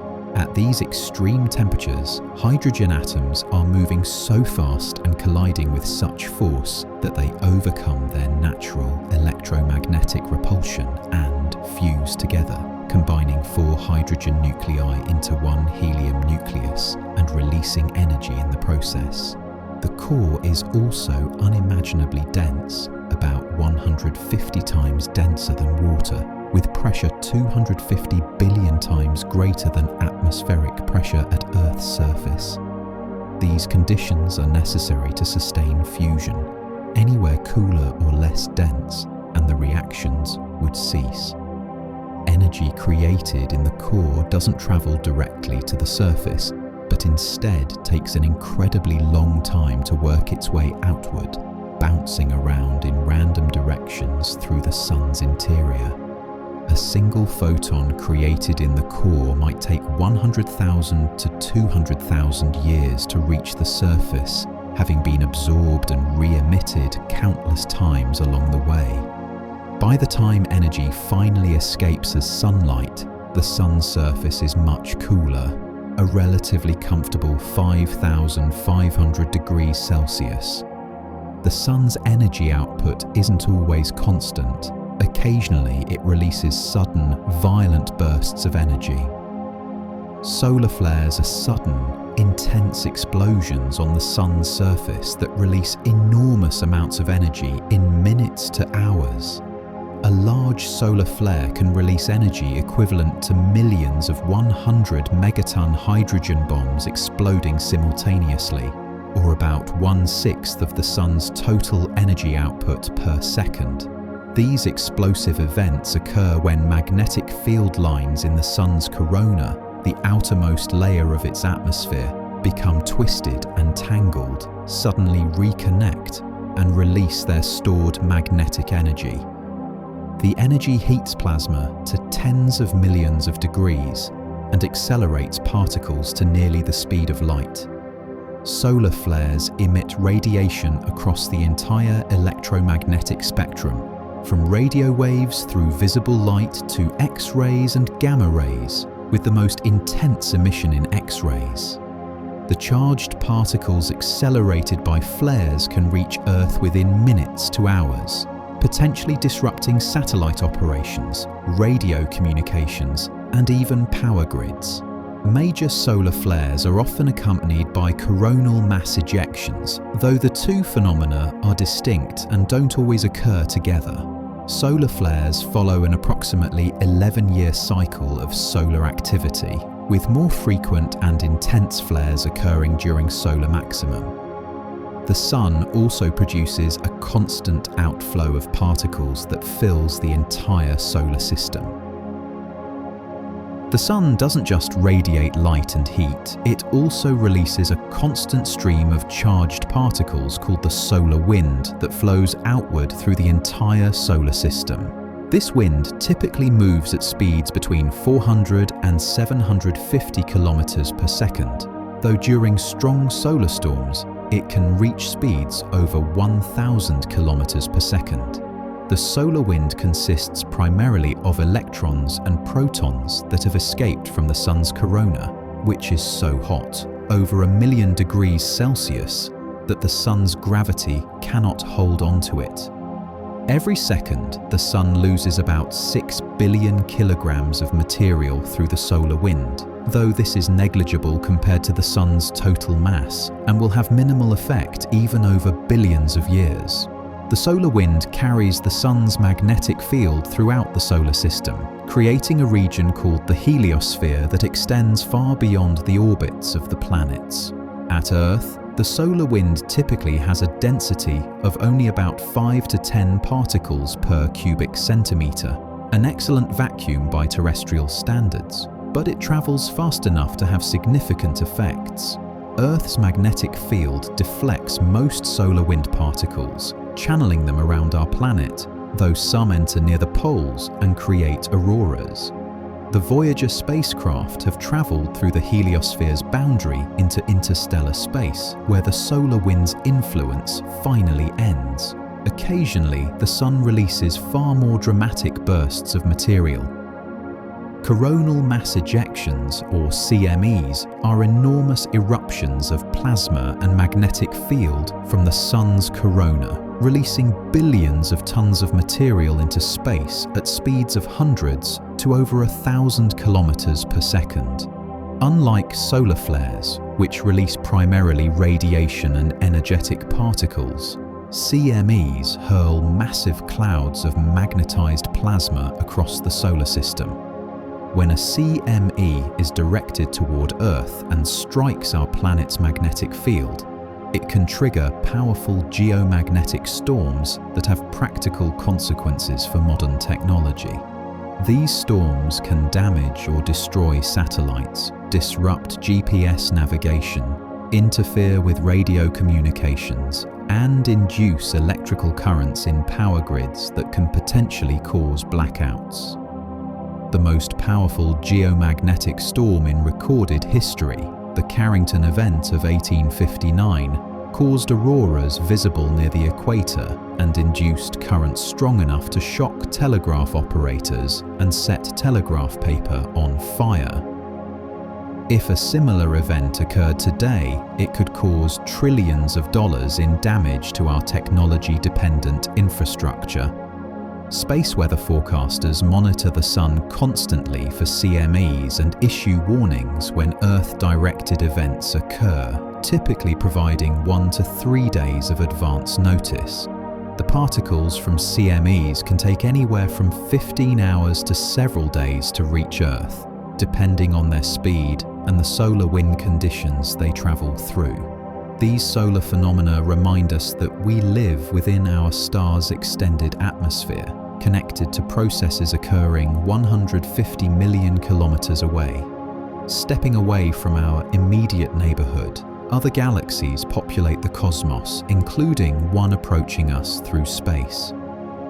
Our nearest large galactic neighbor, the Andromeda Galaxy, isn't sitting still but is rushing toward the Milky Way at approximately 110 kilometers per second. Despite this high speed, Andromeda appears almost stationary in our sky because of the vast distance involved, about 2.5 million light-years. The two galaxies are on a collision course, drawn together by their mutual gravitational attraction. This might sound alarming, but there's no cause for concern. The actual collision won't begin for about 4.5 billion years, and the process will unfold gradually over hundreds of millions of years after that. When the galaxies do merge, despite containing hundreds of billions of stars combined, actual stellar collisions will be extremely rare because of the vast distances between stars. Instead, the galaxies will pass through each other, gravitationally interacting, distorting each other's shapes, and eventually settling into a single, larger elliptical galaxy that astronomers have already nicknamed Milkomeda. The merger will trigger intense bursts of star formation as gas clouds collide and compress. Our solar system will likely survive the merger intact, though it might be flung into a different region of the combined galaxy or even ejected entirely. Future inhabitants of Earth, if any exist, will witness a spectacular show as Andromeda grows to dominate the night sky. Galaxy mergers are not unusual events in cosmic history, but rather a normal part of galactic evolution. The eventual merger of the Milky Way and Andromeda galaxies, predicted to begin in about 4.5 billion years, will be one of the most significant events in our cosmic neighborhood's future. Computer simulations of the merger show that the two galaxies will first swing past each other, their gravity distorting both into elongated shapes with long tidal tails of stars streaming behind them. They'll then fall back together for a second close pass, each time triggering intense bursts of star formation as gas clouds collide. After 2 or 3 such passages over perhaps 2 to 3 billion years, the galaxies will finally settle into a single large elliptical galaxy. During this process, the supermassive black holes at the centers of both galaxies will spiral inward, eventually merging into a single, even more massive black hole. Our Sun will be about 8 billion years old when the merger begins, near the end of its stable lifetime, and may have already begun swelling into a red giant. The merger poses minimal danger to our solar system. The space between stars is so vast that the Sun is unlikely to have a close encounter with another star. However, gravitational interactions might alter our solar system's orbit, potentially moving us closer to or farther from the galactic center. The night sky will change dramatically as the two galaxies interpenetrate, with more stars visible and the dusty bands of both galaxies merging. Galaxies come in different forms, each with distinct characteristics and histories. Elliptical galaxies are smooth, featureless collections of stars ranging from nearly spherical to highly elongated shapes, lacking the spiral arms and dusty disks of spiral galaxies. These galaxies contain primarily old red stars and have very little of the cold gas and dust needed to form new stars, making them stellar retirement communities where star formation has essentially ceased. The stars in elliptical galaxies orbit in random directions rather than following the orderly circular paths seen in spiral galaxies, giving them their smooth, rounded appearance. Elliptical galaxies vary enormously in size, from dwarf ellipticals containing millions of stars to giant ellipticals containing trillions of stars, the largest galaxies in the universe. The largest ellipticals typically sit at the centers of galaxy clusters, having grown through countless mergers with smaller galaxies over billions of years. These giant ellipticals often host supermassive black holes billions of times the mass of the Sun. The lack of star formation in ellipticals means they're gradually fading as their stars age and die without being replaced, making them dimmer over time. Many ellipticals are thought to form through galaxy mergers. When spiral galaxies collide, the resulting combined galaxy often settles into an elliptical shape, having consumed or dispersed most of its gas during the violent merger. In contrast, spiral galaxies maintain ongoing cycles of starbirth and death. Spiral galaxies are magnificent disc-shaped collections of stars, gas, and dust, with graceful spiral arms winding outward from a central bulge. Unlike elliptical galaxies, spirals contain abundant cold gas and dust, particularly in their spiral arms, where ongoing star formation creates bright regions of young blue stars. These spiral arms aren't solid structures rotating like the spokes of a wheel. Instead, they're density waves, regions where stars and gas become compressed, triggering star formation as they pass through. The arms appear bright because they contain many young, luminous stars and glowing clouds of hydrogen gas. Those stars actually spend most of their lives between the arms. Our Milky Way is a barred spiral galaxy, meaning it has a bar-shaped structure of stars running through its center, with spiral arms extending from the ends of the bar. Spiral galaxies rotate, with stars, gas, and dust orbiting the galactic center at speeds that depend on their distance from the center. The rotation curves of spiral galaxies provided the first strong evidence for dark matter. The outer regions rotate faster than they should based on visible matter alone, suggesting invisible mass pervades the galaxy. Spiral galaxies will continue forming stars for billions of years as long as they have gas to fuel the process, maintaining populations of stars at all ages. Observing the most distant galaxies allows us to look back toward the dawn of cosmic time. The James Webb Space Telescope, launched in 2021, has revolutionized our view of the early universe by detecting some of the most distant galaxies ever observed. Light from the most distant confirmed galaxies has traveled for over 13.5 billion years to reach us, meaning we see these galaxies as they appeared when the universe was only a few 100 million years old. One such galaxy, JADES GSZ 14-0, holds the current distance record with light that has traveled for 13.5 billion years. Though due to cosmic expansion, the galaxy is now over 33 billion light-years away from us. These early galaxies appear surprisingly bright and massive, presenting puzzles for theories of galaxy formation. How did such substantial galaxies form so quickly after the Big Bang? The galaxies observed by JWST are quite different from modern galaxies, appearing smaller, more irregular, and actively forming stars at prodigious rates. Their light has been stretched by cosmic expansion, shifting from ultraviolet and visible wavelengths into the infrared, which is why Webb's infrared instruments are essential for studying them. Each new observation pushes our view deeper into the past, closer to the first moments when stars and galaxies began to form. These observations are helping astronomers understand how the universe evolved from a nearly uniform soup of gas into the structured cosmos we see today. When galaxies meet, the interactions can be surprisingly gentle despite the enormous energies involved.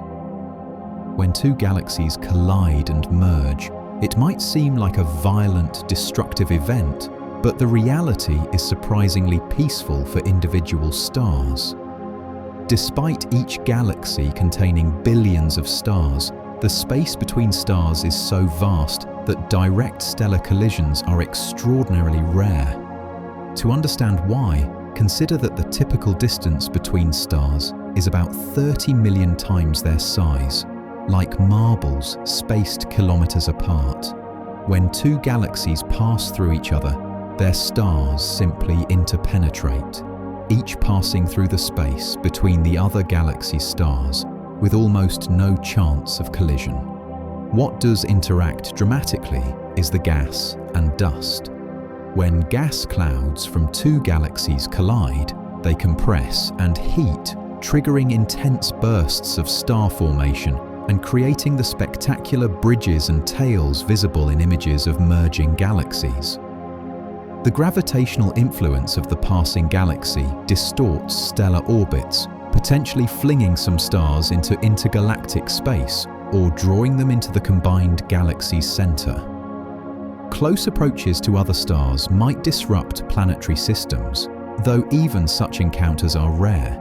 The merger process can take hundreds of millions or even billions of years, during which the galaxies lose their individual identities and settle into a new configuration.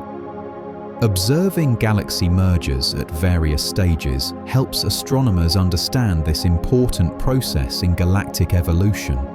One particular spiral galaxy has been studied extensively since its discovery. The Whirlpool Galaxy, also known as M51, holds a special place in astronomical history as the first galaxy in which spiral structure was recognized. In 1845, Lord Rosse used his large telescope to sketch M51, noting its distinctive spiral pattern, a revolutionary observation that revealed galaxies had structure beyond simple fuzzy patches of light. Located about 23 million light-years from Earth in the constellation Canes Venatici, the Whirlpool Galaxy is actually two galaxies in the process of interaction. The main spiral galaxy, NGC 5194, and a smaller companion galaxy, NGC 5195. The gravitational interaction between these galaxies has enhanced the spiral structure of the larger galaxy, making its arms particularly prominent and well-defined. The spiral arms glow with regions of active star formation, appearing bright and blue in images, while the galactic center glows yellow-orange with older stars. Dark lanes of dust trace the spiral pattern, blocking light from stars behind them and providing the raw material for future star formation. The Whirlpool Galaxy has been studied extensively across all wavelengths, providing insights into spiral structure, star formation, and galactic interactions. Modern observations reveal that the smaller companion has already passed through the larger galaxy at least once, and they will eventually merge completely over hundreds of millions of years. While most galaxies contain substantial amounts of dark matter, some unusual galaxies challenge this rule. In 2018, astronomers announced the discovery of NGC 1052-DF2, a galaxy that appeared to contain little or no dark matter, a finding that challenged our understanding of galaxy formation. Most galaxies contain far more dark matter than ordinary matter, with dark matter comprising about 85% of their total mass, providing the gravitational framework around which galaxies form. NGC 1052-DF2 and a few similar galaxies discovered since seem to have roughly the amount of mass we can account for from stars alone, with little or no dark matter contribution. The discovery was controversial, with some researchers questioning the distance measurements that led to the no dark matter conclusion, though subsequent observations have generally supported the original findings. If these galaxies truly lack dark matter, it raises fascinating questions. How did they form without dark matter's gravitational influence? One possibility is that they formed through unusual processes, perhaps torn out of larger galaxies during violent interactions that somehow stripped away their dark matter. Paradoxically, the existence of galaxies without dark matter actually strengthens the case that dark matter exists, because it demonstrates that dark matter and ordinary matter are separate things that don't always occur together. These unusual galaxies are providing new insights into dark matter's nature and role in galaxy formation. At the other extreme, some galaxies form stars at extraordinarily high rates. Starburst galaxies are systems undergoing episodes of extraordinarily rapid star formation, creating new stars at rates hundreds or even thousands of times faster than galaxies like the Milky Way. Our galaxy converts about 1 to 3 solar masses of gas into stars each year, while starburst galaxies can form hundreds or thousands of solar masses worth of stars annually. These intense bursts of star formation typically occur when galaxies collide or interact, compressing gas clouds and triggering widespread gravitational collapse. The resulting populations of young massive stars emit intense ultraviolet radiation that ionizes surrounding gas, creating spectacular glowing regions. Starburst episodes consume gas so rapidly that they cannot be sustained for long. Most starbursts last only a few tens to hundreds of millions of years before the galaxy exhausts its available gas, or stellar winds and supernova explosions blow the remaining gas away. During the starburst phase, these galaxies shine brilliantly, often appearing blue due to the light from numerous hot young stars. Many starburst galaxies are heavily obscured by dust, which absorbs ultraviolet and visible light and re-radiates it as infrared, making them particularly bright in infrared observations. When the starburst ends, the galaxy may settle into a quiescent state with little star formation, its gas supply depleted. One particularly distinctive galaxy has captured the public imagination with its unique appearance. The Sombrero Galaxy, formerly designated M104, is a striking lenticular galaxy located about 31 million light-years from Earth in the constellation Virgo. Its edge-on orientation and prominent dark dust lane create an appearance resembling a Mexican sombrero hat, making it one of the most recognizable galaxies in astronomy. The Sombrero Galaxy is notable for containing an unusually large population of globular clusters, approximately 2,000 compared to roughly 150 to 200 orbiting the Milky Way. Globular clusters are dense, spherical collections of hundreds of thousands to millions of ancient stars, all formed around the same time when the galaxy was young, and they orbit the galaxy's center like satellites. The large number of globular clusters suggest the Sombrero Galaxy has had a complex history, possibly involving mergers with smaller galaxies whose clusters were absorbed. At the galaxy's center lies a supermassive black hole estimated at 1 billion solar masses, unusually large for a galaxy of this type and comparable to black holes in giant elliptical galaxies. The bright galactic bulge contains older, yellow stars, while the thin disk is laced with dark dust lanes where star formation may still occur, though at a low rate. The Sombrero Galaxy represents a transition type between spiral and elliptical galaxies, combining features of both. Most of the universe's mass and energy exists in forms we cannot directly see. When astronomers account for all the mass and energy in the universe, they find that ordinary matter, the atoms that make up stars, planets, gas, dust, and everything we can see, represents only about 5% of the total. Dark matter, a mysterious substance that doesn't emit, absorb, or reflect light, makes up approximately 27% of the universe's total mass energy content. We know dark matter exists primarily through its gravitational effects. Galaxies rotate faster than they should based on their visible matter alone. Galaxy clusters contain far more mass than we can see, and gravitational lensing reveals invisible mass distributions that match dark matter predictions. Dark matter appears to form an invisible scaffolding throughout the universe, with galaxies forming at the densest points in this cosmic web. Without dark matter's gravity, galaxies wouldn't have formed in the first place. There wouldn't have been enough matter to pull gas together into the first structures after the Big Bang. Despite decades of searching, scientists haven't yet directly detected dark matter particles, though many experiments worldwide are attempting to do so.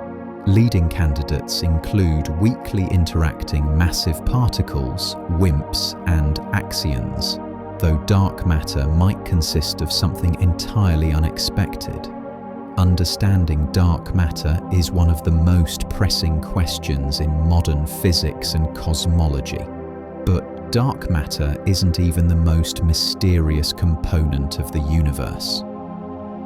The largest component of the universe isn't matter at all, but rather a mysterious form of energy called dark energy that comprises roughly 68% of the universe's total mass energy content. Dark energy was discovered in 1998 when astronomers studying distant supernovae found that the universe's expansion is accelerating rather than slowing down as expected. Some form of energy must be driving this acceleration, pushing space apart against gravity's attractive force. Dark energy appears to be a property of space itself, maintaining constant density even as space expands, which means as the universe grows, the total amount of dark energy increases. This stands in contrast to matter, which becomes more dilute as space expands. The simplest explanation for dark energy is Einstein's cosmological constant, a term he originally added to his equations to create a static universe, but later called his greatest blunder when he learned the universe was expanding. Ironically, the cosmological constant may have been necessary after all, just not for the reason Einstein thought. Dark energy's nature remains deeply mysterious. We don't know what it is, why it has the density it does, or whether it will remain constant or change over time. The answers to these questions will determine the universe's ultimate fate, whether it will expand forever, accelerate into a big rip, or eventually reverse course. Together, dark matter and dark energy make up 95% of the universe, humbling reminder of how little we truly understand. Everything we can directly observe, stars, planets, gas clouds, galaxies, and all the matter on Earth, including our own bodies, constitutes merely 5% of the universe's total mass energy content. This ordinary or baryonic matter consists of atoms made from protons, neutrons, and electrons, the same fundamental building blocks taught in chemistry classes. The remaining 95% of the universe consists of dark matter and dark energy, substances whose nature we don't fully understand. This means that humans, having evolved to sense and interact with ordinary matter, are fundamentally tuned to perceive only a tiny fraction of what exists. When you look up at the night sky, you're seeing a beautiful but misleading picture. The glowing stars and galaxies represent just the visible tip of a much larger, mostly invisible cosmic iceberg. Even within this small percentage of ordinary matter, most exists not in stars, but in diffuse gas between galaxies, too thin and distant to see directly. The luminous matter in stars represents less than 1% of the universe's total content, making everything we can easily observe an almost negligible component of the cosmic whole. This realization fundamentally changed cosmology, shifting focus from visible matter to understanding the invisible components that dominate the universe. The properties of dark matter make it extraordinarily difficult to study. Dark matter earned its name because it doesn't interact with electromagnetic radiation in any detectable way.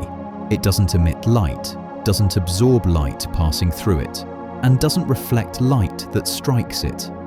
This makes dark matter completely invisible to telescopes operating at any wavelength, from radio waves through visible light to X-rays and gamma rays.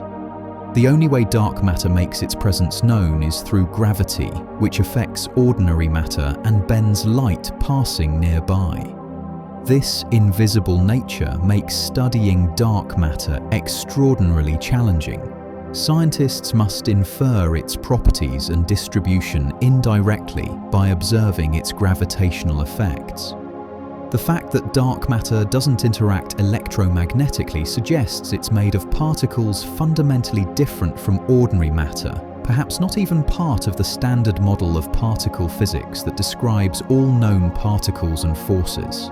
Dark matter particles might be passing through you, through Earth, through the Sun, essentially unaffected and undetectable, billions of them every second.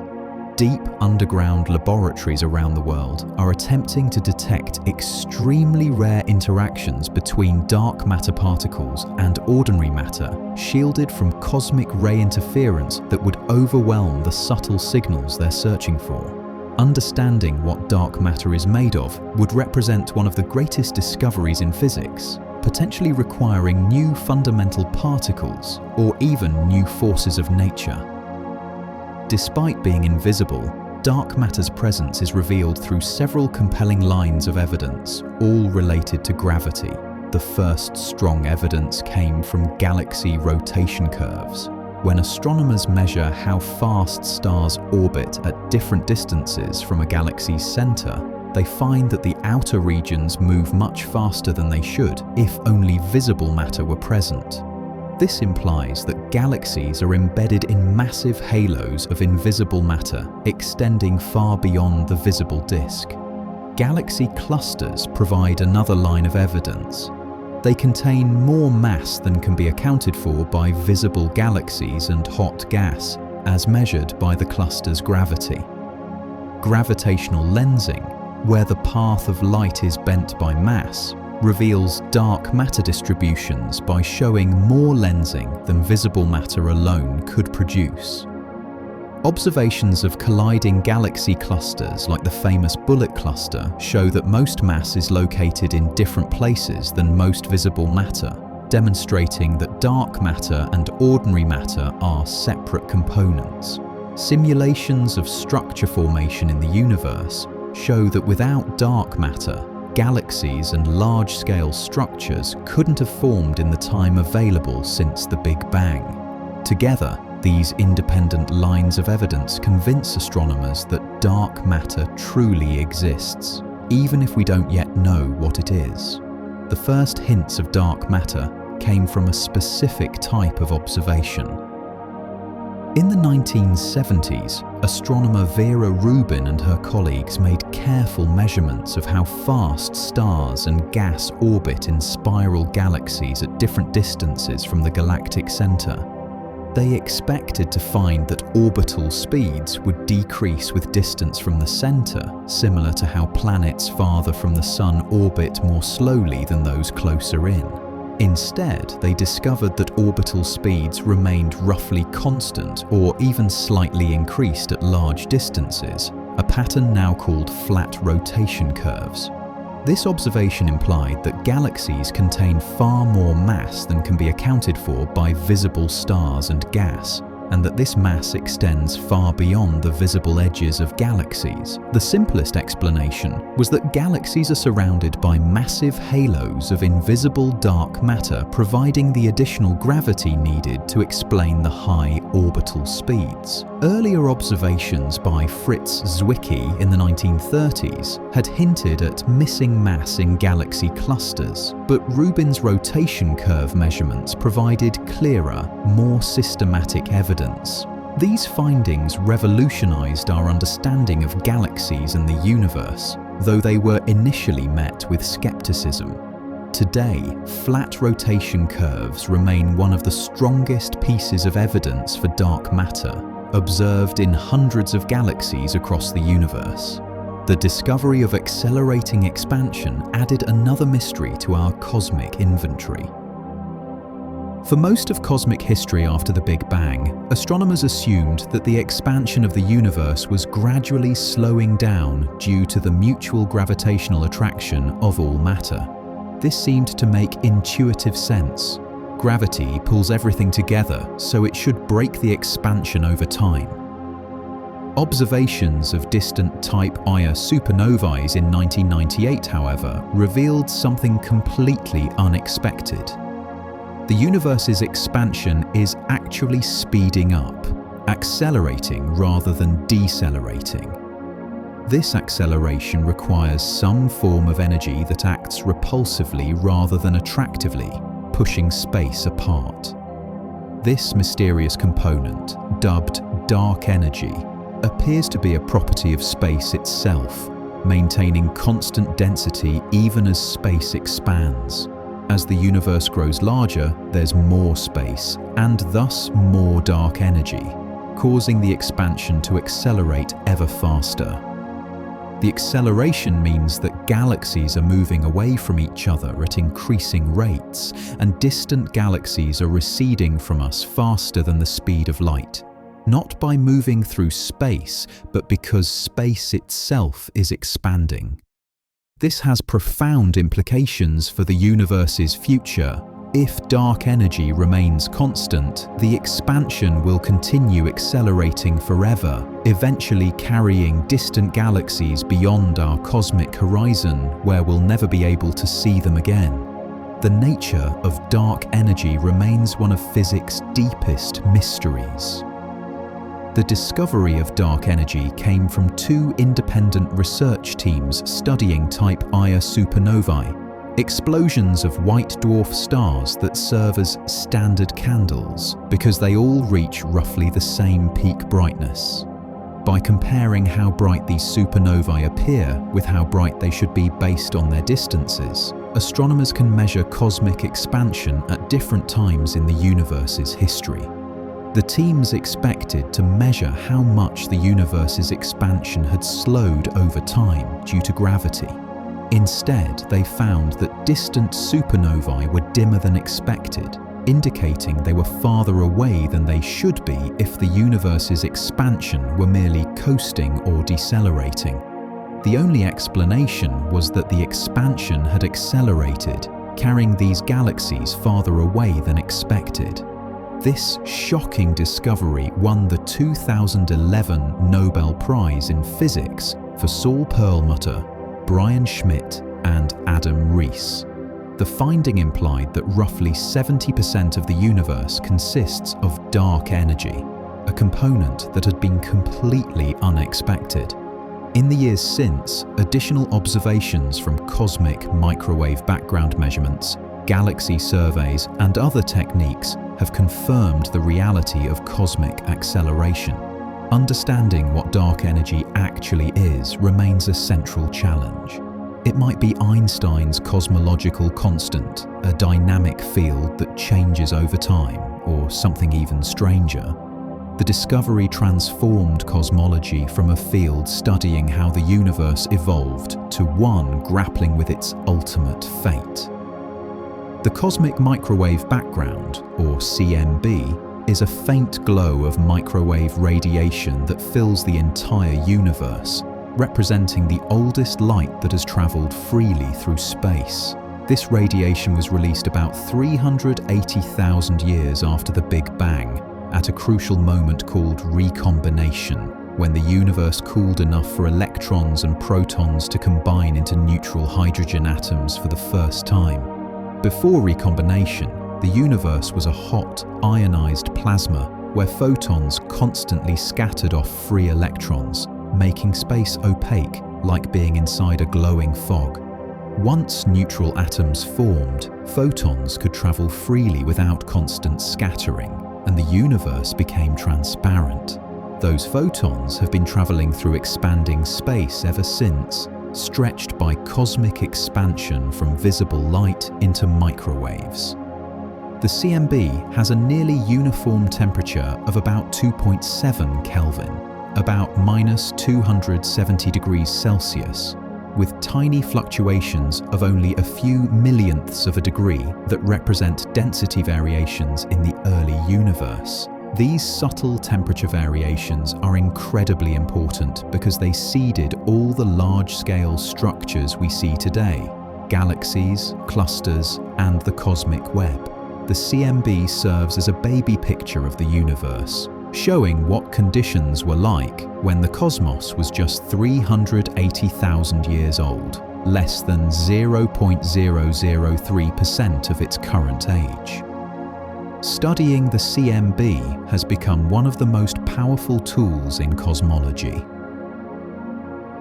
In 1964, radio astronomers Arno Penzias and Robert Wilson were working with a sensitive radio antenna at Bell Labs in New Jersey, attempting to make precise measurements of radio signals from the Milky Way. They encountered a persistent background noise that they couldn't eliminate, a uniform static that came from all directions in the sky equally and didn't vary with time of day or season.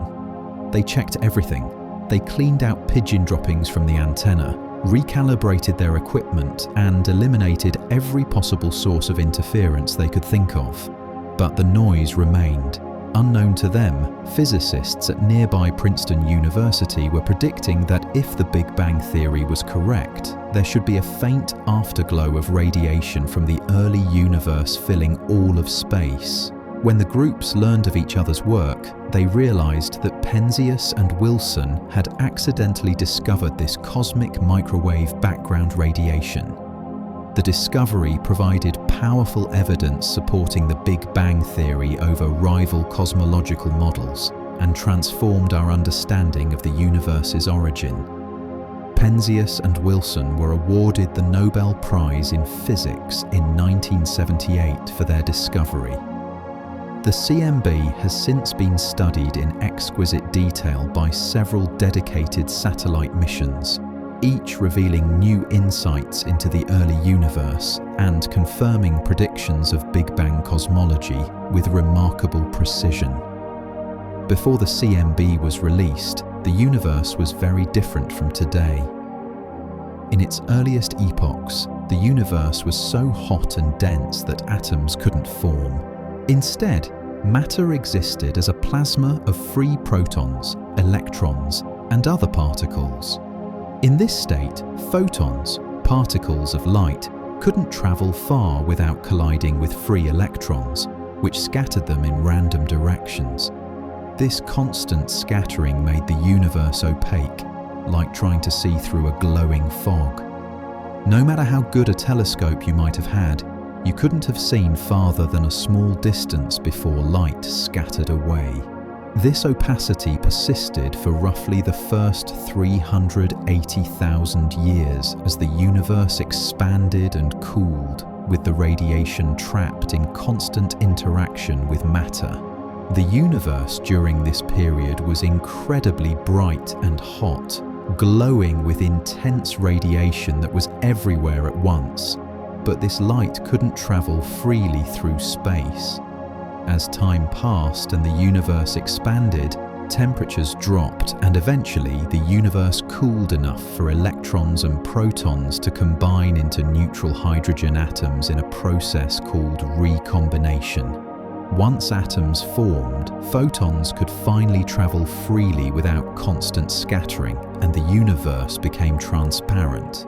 This transformation marks a fundamental boundary in cosmic history. We can observe the CMB from the moment of recombination, but we cannot directly see earlier with light because the universe was opaque. The moment of transparency was a crucial transition in cosmic evolution. About 380,000 years after the Big Bang, the universe had cooled to approximately 3,000 Kelvin, cool enough for electrons to be captured by protons and form neutral hydrogen atoms for the first time. Despite its name, recombination is a bit of a misnomer because the electrons and protons had never previously been combined. This was actually their first time forming atoms. Before recombination, the universe was too hot for atoms to remain intact. Any atom that formed would immediately be broken apart by high-energy photons. As the temperature dropped below the threshold, where photons could ionize hydrogen, atoms could finally remain stable, and within a relatively short period, most of the free electrons and protons throughout the universe combined. This transition had profound consequences. Suddenly, photons could travel freely through space without constantly scattering off free electrons, making the universe transparent for the first time. The photons that were freed at this moment are what we now detect as the cosmic microwave background radiation. Recombination also meant that gravity could finally pull matter together more efficiently to form the first structures, because neutral matter interacts with radiation differently than ionized plasma does. The process occurred nearly uniformly throughout the entire universe, which is why the CMB comes from all directions and has such a uniform temperature. This era marked the end of the radiation-dominated epoch and the beginning of matter domination. In the first tiny fraction of a second after the Big Bang, the universe underwent a period of extraordinarily rapid expansion called cosmic inflation. During this brief period, lasting roughly 10 to the negative 32nd seconds, the universe expanded exponentially, growing by a factor of at least 10 to the 26th. That's a million trillion times larger. To put this in perspective, it's as if something the size of an atom expanded to larger than the observable universe in a time span far too brief to imagine. This incredibly rapid expansion solved several puzzles about the universe's large-scale properties. It explained why the universe appears so uniform in all directions, despite regions that shouldn't have had time to influence each other causally. Inflation also explains why the universe appears spatially flat rather than curved, because even if space had significant curvature initially, the exponential expansion would have stretched it flat, like inflating a balloon until its surface appears flat. Additionally, inflation stretched tiny quantum fluctuations to macroscopic scales, and these became the seeds of all cosmic structures, galaxies, clusters, and the cosmic web. The inflationary period ended when the field driving inflation decayed, releasing its energy to create the hot, dense matter and radiation that we associate with the traditional Big Bang. Evidence for inflation comes from several sources, including the uniformity and flatness of the universe and the pattern of fluctuations in the CMB. After inflation and a period of darkness, the first stars finally began to shine. After recombination, the universe entered a period sometimes called the Cosmic Dark Ages, when the universe had become transparent, but no stars had yet formed to light it up. This dark period lasted roughly 100 to 200 million years as gravity slowly pulled matter together into denser clumps. Eventually, these clumps became dense enough to ignite nuclear fusion, and the first stars, called Population 3 stars, began to shine, bringing light to the universe for the first time. These first stars were very different from stars today, formed from primordial gas containing only hydrogen, helium, and tiny traces of lithium, none of the heavier elements that would later be created in stellar cores. Without heavy elements to help cool the gas efficiently, the first stars had to be extremely massive, perhaps 100 to 1,000 times the mass of the Sun, far larger than typical stars today. These massive stars burned extraordinarily hot and bright, emitting intense ultraviolet radiation that began to ionize the surrounding hydrogen gas. They lived fast and died young, lasting only a few million years before exploding as supernovae, scattering the first heavy elements into space. The first stars played a crucial role in cosmic evolution, synthesizing elements heavier than lithium for the first time and beginning the chemical enrichment of the universe. Though none of these first stars survive today, their explosive deaths seeded later generations of stars with the heavy elements necessary for planets and life. Population 3 stars, the universe's first generation of stars, were giants in every sense, vastly more massive, hotter, and more luminous than typical stars like our Sun. Theoretical models suggest these stars contained anywhere from 100 to perhaps 1,000 solar masses, making them true stellar behemoths. Their enormous mass meant their cores reached tremendously high temperatures and densities, fusing hydrogen into helium at prodigious rates. This caused them to shine with incredible brightness, up to millions of times more luminous than the Sun. But their brilliance came at a steep cost. The more massive a star is, the faster it consumes its nuclear fuel. And these first stars lived extraordinarily brief lives, just a few million years compared to the Sun's 10 billion year lifetime. During their short lives, they produced the first elements heavier than lithium through nuclear fusion in their cores, creating carbon, oxygen, silicon, iron, and other elements that would prove essential for later cosmic evolution. When they exhausted their fuel, these massive stars exploded as some of the most energetic supernovae in cosmic history, dispersing their newly created heavy elements into the surrounding space. Some may have collapsed directly into black holes without exploding, forming the seeds of supermassive black holes.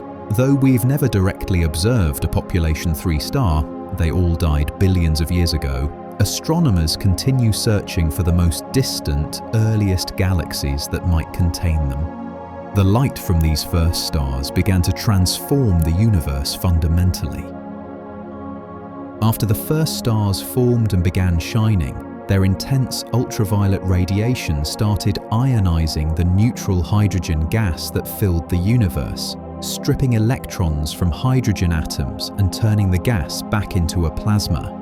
This process, called reionization, didn't happen instantly or uniformly, but instead occurred gradually over hundreds of millions of years, roughly from 150 million to 1 billion years after the Big Bang.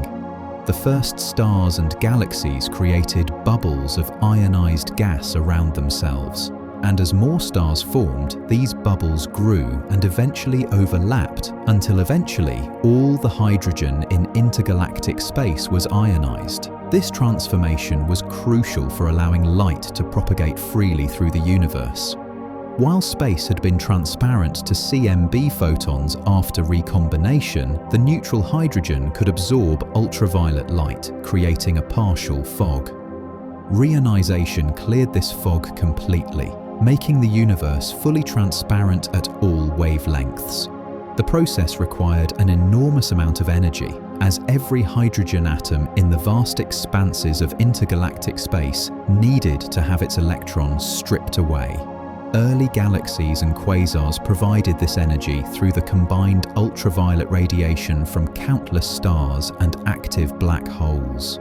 Studying reionization is challenging because it occurred so long ago, but observations of distant quasars and galaxies provide clues about when and how it unfolded. Understanding reionization is crucial for comprehending how the universe evolved from a simple, uniform state into the complex cosmos we observe today. The universe's earliest nuclear reactions created its first elements. During the first few minutes after the Big Bang, the universe was hot and dense enough for nuclear fusion to occur throughout all of space, not just in stellar cores. This period, called Big Bang nucleosynthesis or primordial nucleosynthesis, lasted from roughly 1 second to about 20 minutes after the Big Bang. During this brief window, protons and neutrons combined to form the nuclei of the lightest elements. The most abundant product was hydrogen, which is simply a single proton and made up about 75% of ordinary matter by mass.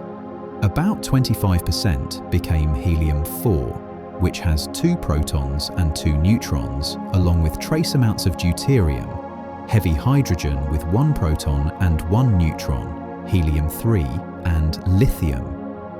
The exact ratios of these elements depend on conditions during nucleosynthesis, particularly the density of ordinary matter and the expansion rate of the universe. After about 20 minutes, the universe had expanded and cooled too much for fusion to continue, freezing the elemental abundances at these values.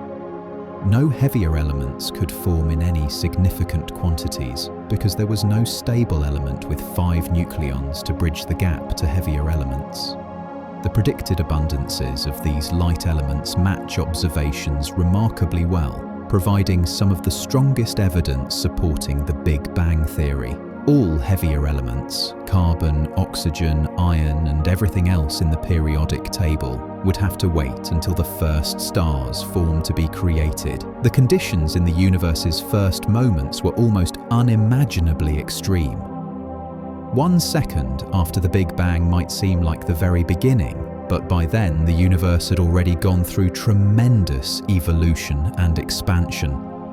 At this 1 second mark, the temperature throughout the entire universe was approximately 10 billion Kelvin, roughly 1,000 times hotter than the center of the sun.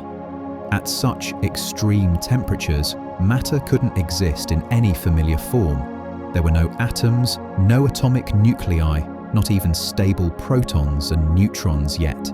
Instead, the universe was filled with a hot soup of fundamental particles: quarks, electrons, positrons, neutrinos, and photons, all in thermal equilibrium.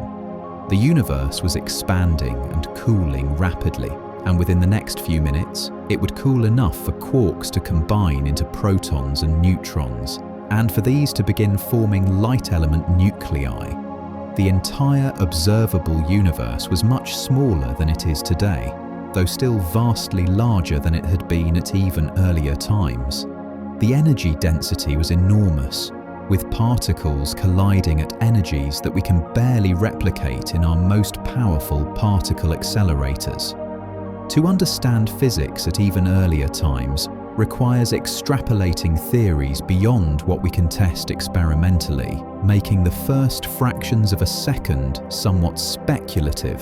The universe's temperature, density, and physical conditions have been dropping ever since as expansion continues, eventually reaching the comparatively cold, dilute state we observe today.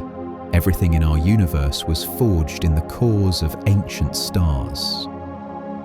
With the exception of hydrogen, helium, and lithium created in the Big Bang, every element in the periodic table was manufactured inside stars through nuclear fusion. The carbon in your body, the oxygen you breathe, the calcium in your bones, the iron in your blood, all of these elements were forged in the nuclear furnaces at the cores of long-dead stars.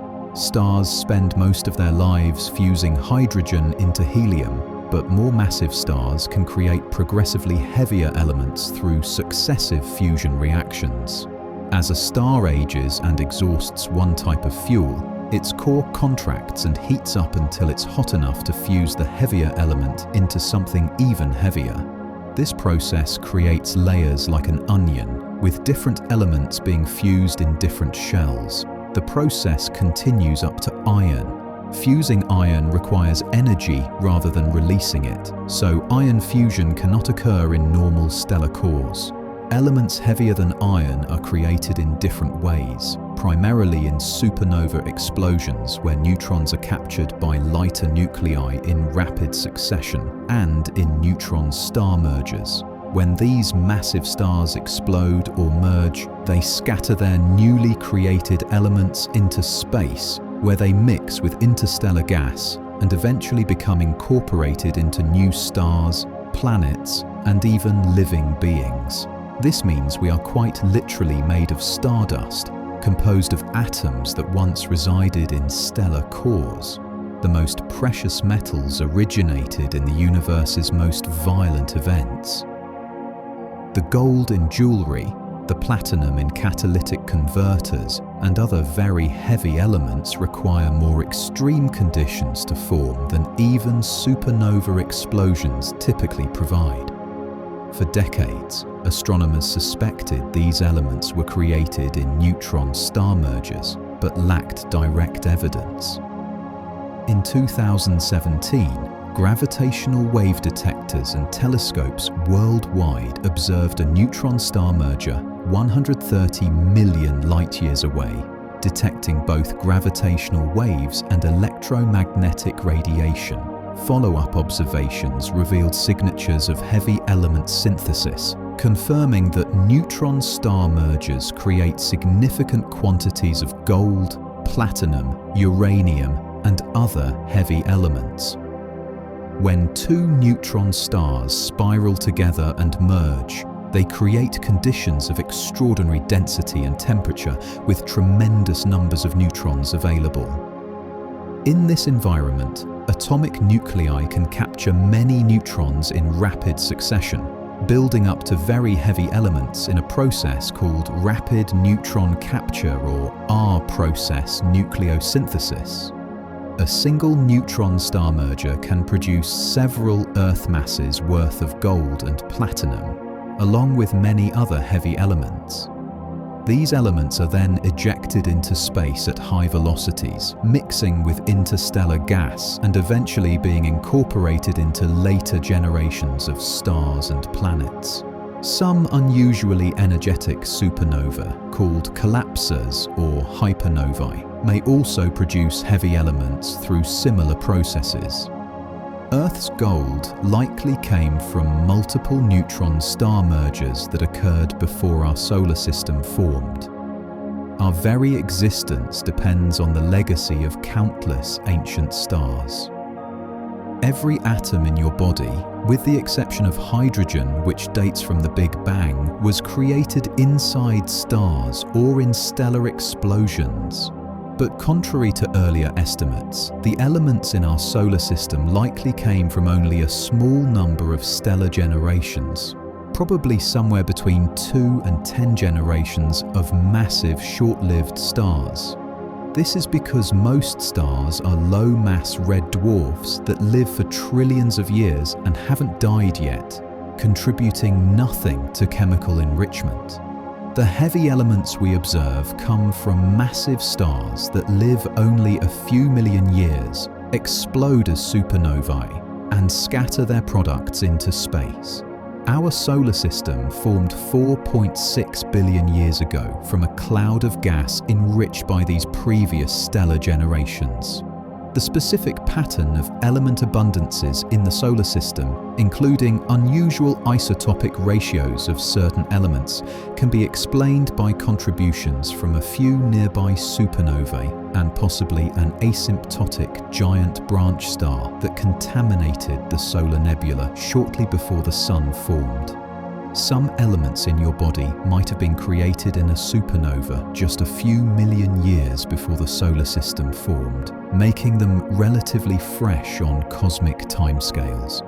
This means the heavy elements that make up rocky planets and living beings were created relatively recently in cosmic history by a select group of massive stars.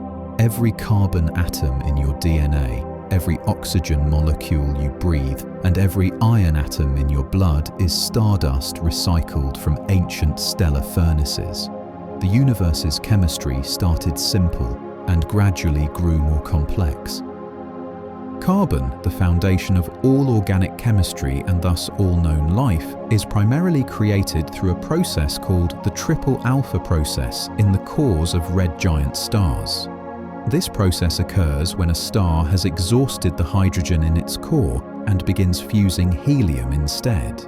3 helium nuclei, each called an alpha particle, must come together in a delicate dance to form a single carbon nucleus. The process is remarkably sensitive. it requires very specific energy levels to work efficiently, and if the physics were slightly different, carbon production would be drastically reduced or wouldn't occur at all.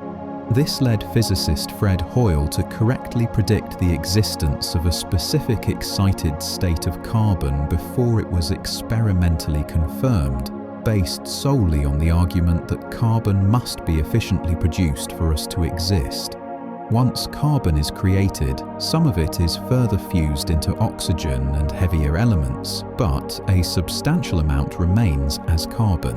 When the star eventually sheds its outer layers at the end of its life, this carbon is dispersed into space along with other elements. The carbon in your body right now was once in the core of a red giant star that lived and died billions of years ago, possibly several different stars.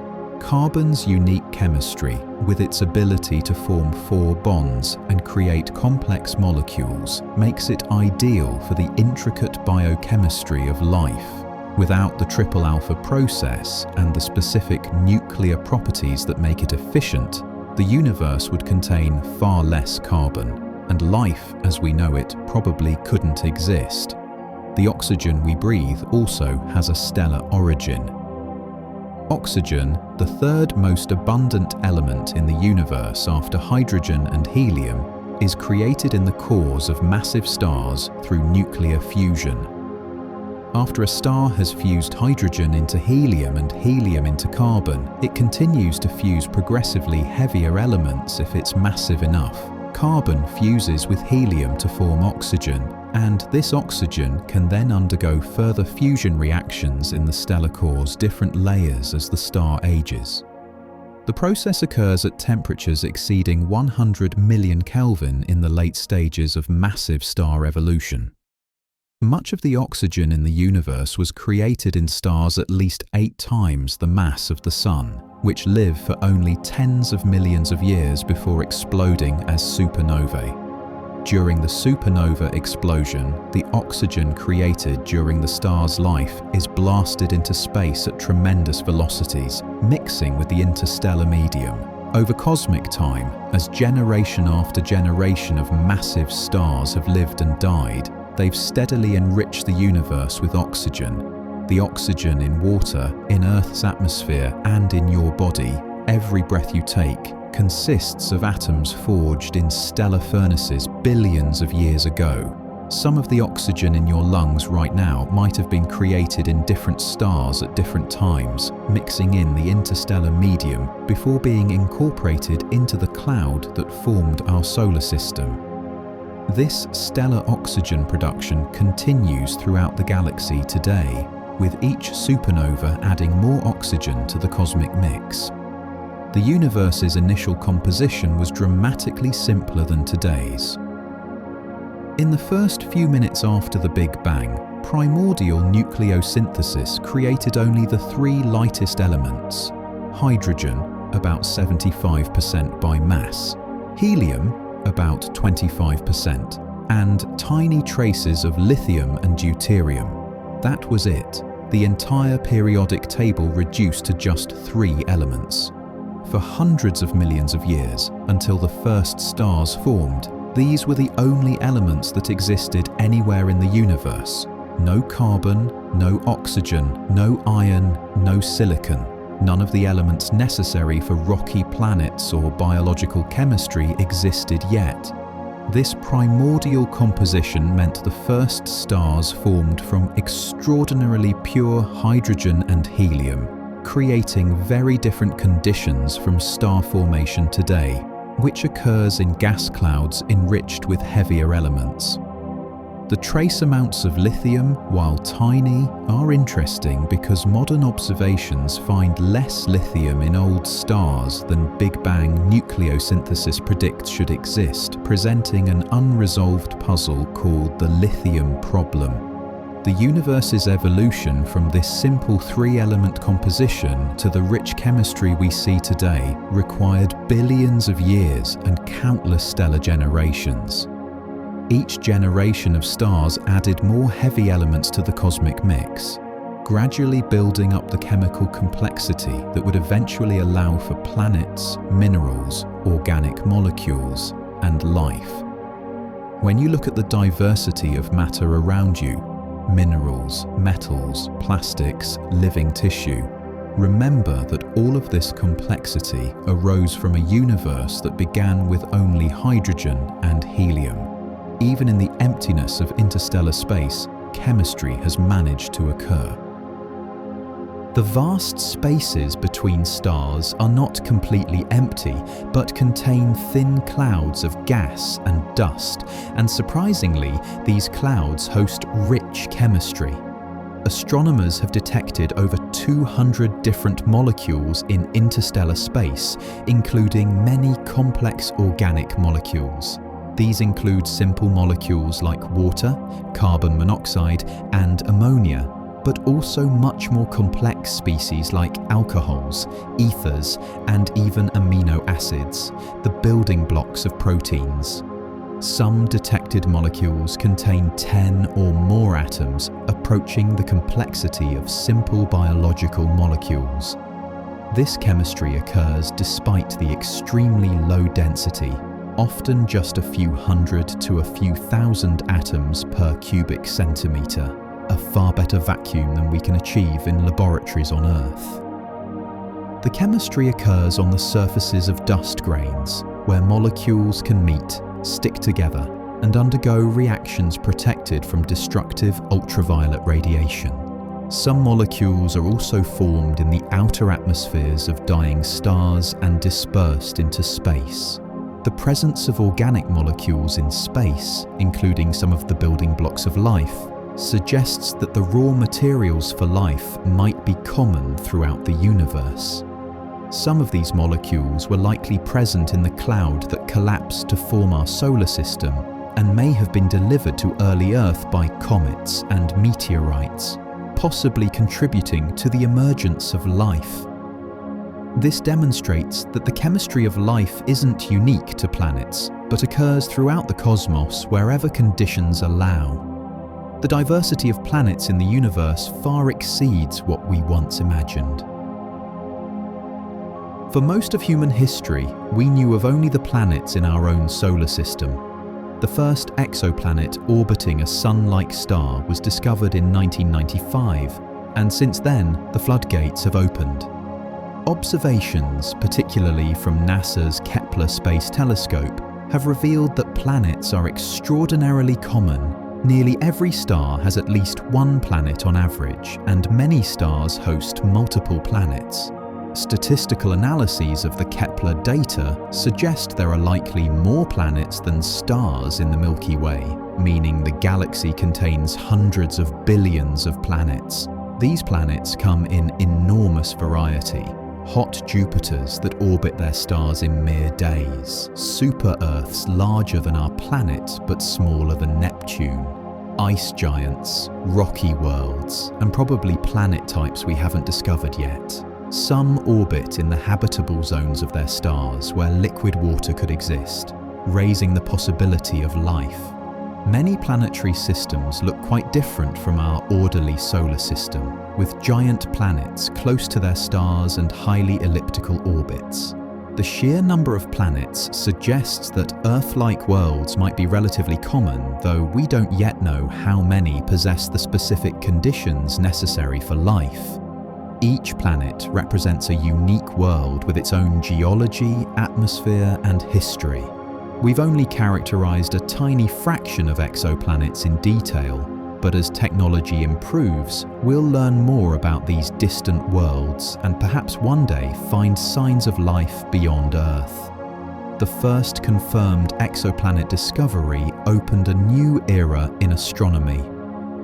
In October 1995, astronomers Michel Mayor and Didier Queloz announced the discovery of 51 Pegasi b, the first planet ever confirmed to orbit a Sun-like star beyond our solar system.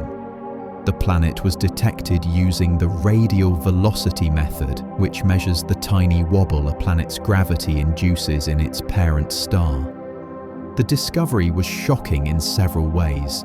The planet, with about half the mass of Jupiter, orbited incredibly close to its star, completing an orbit in just 4.2 days. At the time, all theories of planet formation suggested giant planets should form far from their stars where ice and other materials are available. The existence of 51 Pegasi b forced astronomers to rethink planetary formation theory and consider planet migration, where planets form farther out and then spiral inward. The discovery opened the floodgates, and within a few years, dozens of exoplanets had been found, most of them hot Jupiters, like 51 Pegasi b, because these large, close-in planets were easiest to detect with available technology. Mayer and Quellos's discovery revolutionized astronomy and our understanding of planetary systems, earning them the 2019 Nobel Prize in Physics. It definitively proved that our solar system wasn't unique and that planets exist throughout the galaxy. The field of exoplanet science has exploded since then, revealing thousands of worlds and fundamentally changing our perspective on our place in the universe. The number of confirmed exoplanets has grown exponentially since that first discovery. Since the first exoplanet discovery in 1995, the field has experienced explosive growth, with over 5,000 confirmed exoplanets catalogued as of 2024 and thousands more candidates awaiting confirmation. This represents an extraordinary achievement in just a few decades, transforming exoplanets from theoretical possibilities to well-studied realities. The confirmed planets span an incredible range of properties, sizes from smaller than Earth to larger than Jupiter, orbital periods from hours to decades, temperatures from nearly absolute zero to thousands of degrees. Some orbit single stars like our Sun, while others exist in binary or multiple star systems. Some planets are rocky like Earth, others are gas giants, and many are types that don't exist in our solar system at all, like hot Jupiters and super-Earths. The discoveries have come from multiple detection methods. The radial velocity technique that detected the first exoplanets, the transit method used by NASA's Kepler and TESS missions that has found the majority of known exoplanets, direct imaging for young massive planets far from their stars, and gravitational microlensing for planets at large distances. Each method has its own biases, detecting certain types of planets more easily than others, so our catalogue doesn't represent a complete census. As technology improves, we're detecting smaller planets in longer period orbits, gradually building a complete picture of planetary populations. Some planetary systems have configurations that seem almost science fictional. While we're accustomed to planets orbiting single stars like our Sun, the universe is more diverse and creative than that. Many exoplanets have been discovered orbiting binary star systems, where two stars orbit each other while the planet orbits one or both. In circumbinary planets, the planet orbits both stars at a distance, experiencing alternating double sunrises and sunsets. These systems challenge our understanding of planet formation because the gravitational interactions between two stars might be expected to disrupt planet-forming disks, yet planets clearly do form there. Other planets orbit one member of a binary pair, while the companion star orbits at a greater distance.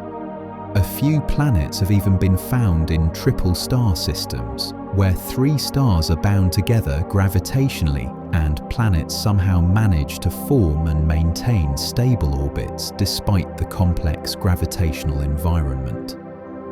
The famous example is the planet orbiting one star in the triple system HD 188753, though this discovery was later disputed. The planet in the Centauri system orbiting Proxima Centauri exists in a triple star system with Alpha Centauri A and B farther away. These discoveries show that planetary systems can form and survive in much more chaotic environments than previously thought. suggesting that planets might be even more common than estimates based on single-star systems would suggest. Each discovery of a planet in a multiple star system expands our understanding of where and how planets can exist. Some planets have been found in extremely close orbits. Among the first exoplanets discovered was a class of worlds that completely surprised astronomers: hot Jupiters, gas giants similar in size to Jupiter but orbiting extremely close to their parent stars. These planets orbit so close that they complete their years in just a few days, with some completing full orbits in less than 24 hours. At such close distances, they're heated to extreme temperatures, often exceeding 1000 degrees Celsius, hot enough to vaporize metals. The side facing the star can be thousands of degrees hotter than the dark side, creating extreme temperature gradients and ferocious winds. These planets tidally locked, always showing the same face to their star like the Moon does to Earth. Hot Jupiters likely didn't form where we find them. Gas giants need ice and other materials that can only exist farther from stars, but instead formed farther out and migrated inward through gravitational interactions with the protoplanetary disk or other planets. This migration process might have ejected other planets from these systems, or sent them into distant elliptical orbits. Hot Jupiters were among the first exoplanets discovered because they're relatively easy to detect. Their large size and close orbits create strong signals in both radial velocity and transit observations. Though they represent a minority of all planets, their discovery fundamentally changed our understanding of planetary dynamics and revealed that planetary systems can be far stranger and more diverse than our orderly solar system suggested. The search for life beyond Earth focuses on a specific region around each star. The habitable zone, sometimes called the Goldilocks zone, is the range of distances from a star where a planet's surface temperature could allow liquid water to exist. Not too hot for water to boil away, not too cold for it to freeze solid. This zone is crucial because liquid water is considered essential for life as we know it. The location and width of the habitable zone depend on the star's properties. Hot, luminous stars have habitable zones farther out, while cool, dim stars have habitable zones very close in. For our Sun, the habitable zone extends roughly from Venus's orbit to somewhat beyond Mars's orbit, placing Earth comfortably within it. However, being in the habitable zone doesn't guarantee a planet is habitable. Venus demonstrates this, as it's technically in the Sun's habitable zone, but has a runaway greenhouse effect, making its surface hot enough to melt lead. Many factors beyond distance affect habitability: atmospheric composition, greenhouse gases, cloud cover, planetary mass and gravity, presence of plate tectonics, and magnetic field strength all play roles. Some moons of gas giants might be habitable if heated by tidal forces even outside the traditional habitable zone. The concept of habitable zones guides the search for potentially life-bearing worlds, helping astronomers prioritize which exoplanets to study in detail. As we've found thousands of exoplanets, dozens have been identified in their stars' habitable zones, raising the tantalizing possibility that Earth-like worlds might be common. One particular planetary system has captured scientific and public imagination. In 2017, astronomers announced the discovery of the TRAPPIST-1 system, located about 40 light-years from Earth, close by cosmic standards. This small, cool red dwarf star hosts 7 known planets, all roughly Earth-sized, making it one of the most interesting planetary systems ever discovered. What makes TRAPPIST-1 remarkable is that at least 3, possibly 4 of these planets orbit within the star's habitable zone where liquid water could potentially exist on their surfaces. The planets are tightly packed, with all 7 orbiting closer to their star than Mercury orbits our Sun. Because TRAPPIST-1 is a cool star, its habitable zone lies very close in, allowing multiple planets to occupy this prime real estate. The planets are in resonance with each other, meaning their orbital periods are related by simple numerical ratios, suggesting they formed in a shared protoplanetary disk and migrated inward together. Some of the planets might be tidally locked, always showing one face to their star. Observations suggest some might have atmospheres, and future telescopes like the James Webb Space Telescope are characterizing these atmospheres to search for water vapor and possibly biosignatures. TRAPPIST-1 demonstrates that small, cool stars, the most common type of star, can host interesting planetary systems, potentially multiplying the number of habitable worlds in the galaxy. The system has become a prime target in the search for life beyond Earth. Fundamental constants define the universe's behavior. The speed of light in a vacuum is one of the fundamental constants of nature and is, by modern definition, exactly 299,792,458 meters per second, often approximated as 300,000 kilometers per second or 186,000 miles per second. This isn't just the speed of visible light, but the speed at which all electromagnetic radiation, radio waves, microwaves, infrared, visible light, ultraviolet, X-rays and gamma rays, travels through empty space. Nothing can travel faster than this speed. It represents a cosmic speed limit imposed by the structure of space-time itself. The speed of light is woven into the fabric of physics, appearing in Einstein's famous equation E equals mc squared, connecting energy, mass and the speed of light. Light's finite speed means that looking at distant objects means looking back in time. We see the sun as it was 8 minutes ago, the nearest star as it was 4.24 years ago, and distant galaxies as they were billions of years ago. The invariance of light speed, the fact that it's the same for all observers regardless of their motion, was one of the key insights that led Einstein to develop special relativity. In 1983, the meter was redefined in terms of the speed of light, which is why the speed is now an exact value by definition rather than a measured quantity. This fundamental constant links space and time, revealing their aspects of a single entity, space-time. At the other extreme of scales, physics considers the smallest possible meaningful distances. The Planck length, approximately 1.6 times 10 to the negative 35th meters, represents the smallest scale at which our current understanding of physics remains meaningful.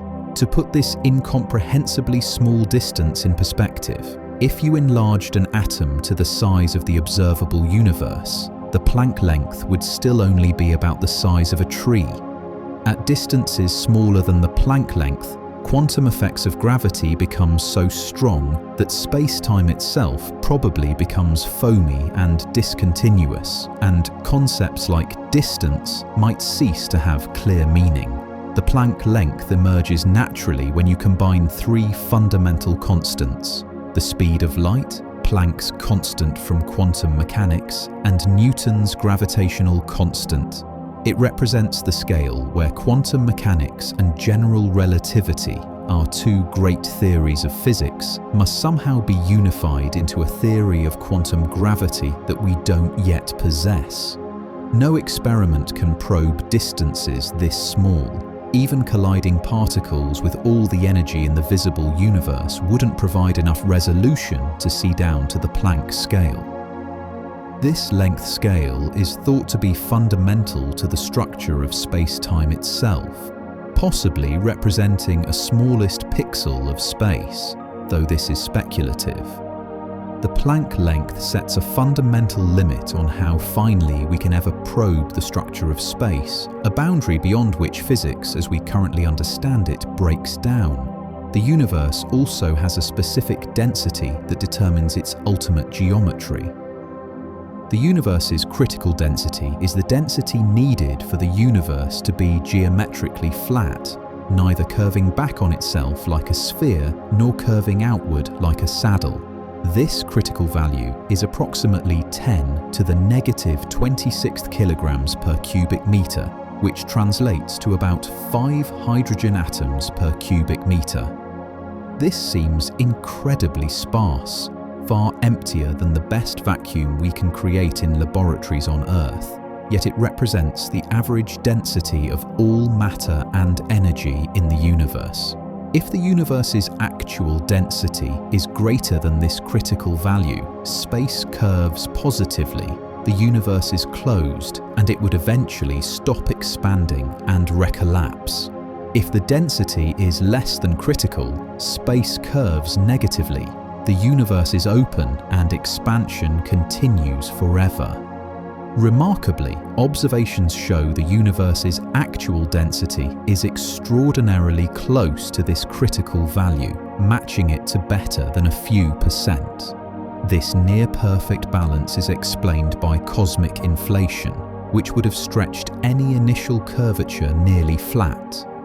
When we account for all forms of energy, ordinary matter, dark matter, and dark energy, the universe appears to be almost exactly flat, sitting right at the critical density. This flatness means parallel lines stay parallel even across cosmic distances, simplifying our models of the universe and determining its ultimate fate. This is one of the most remarkable measured properties of our cosmos. And now, as we reach the end of our journey, let your mind rest gently among the stars. You are made of stardust, connected to this vast cosmos in every breath. Sleep well and dream softly. Good night.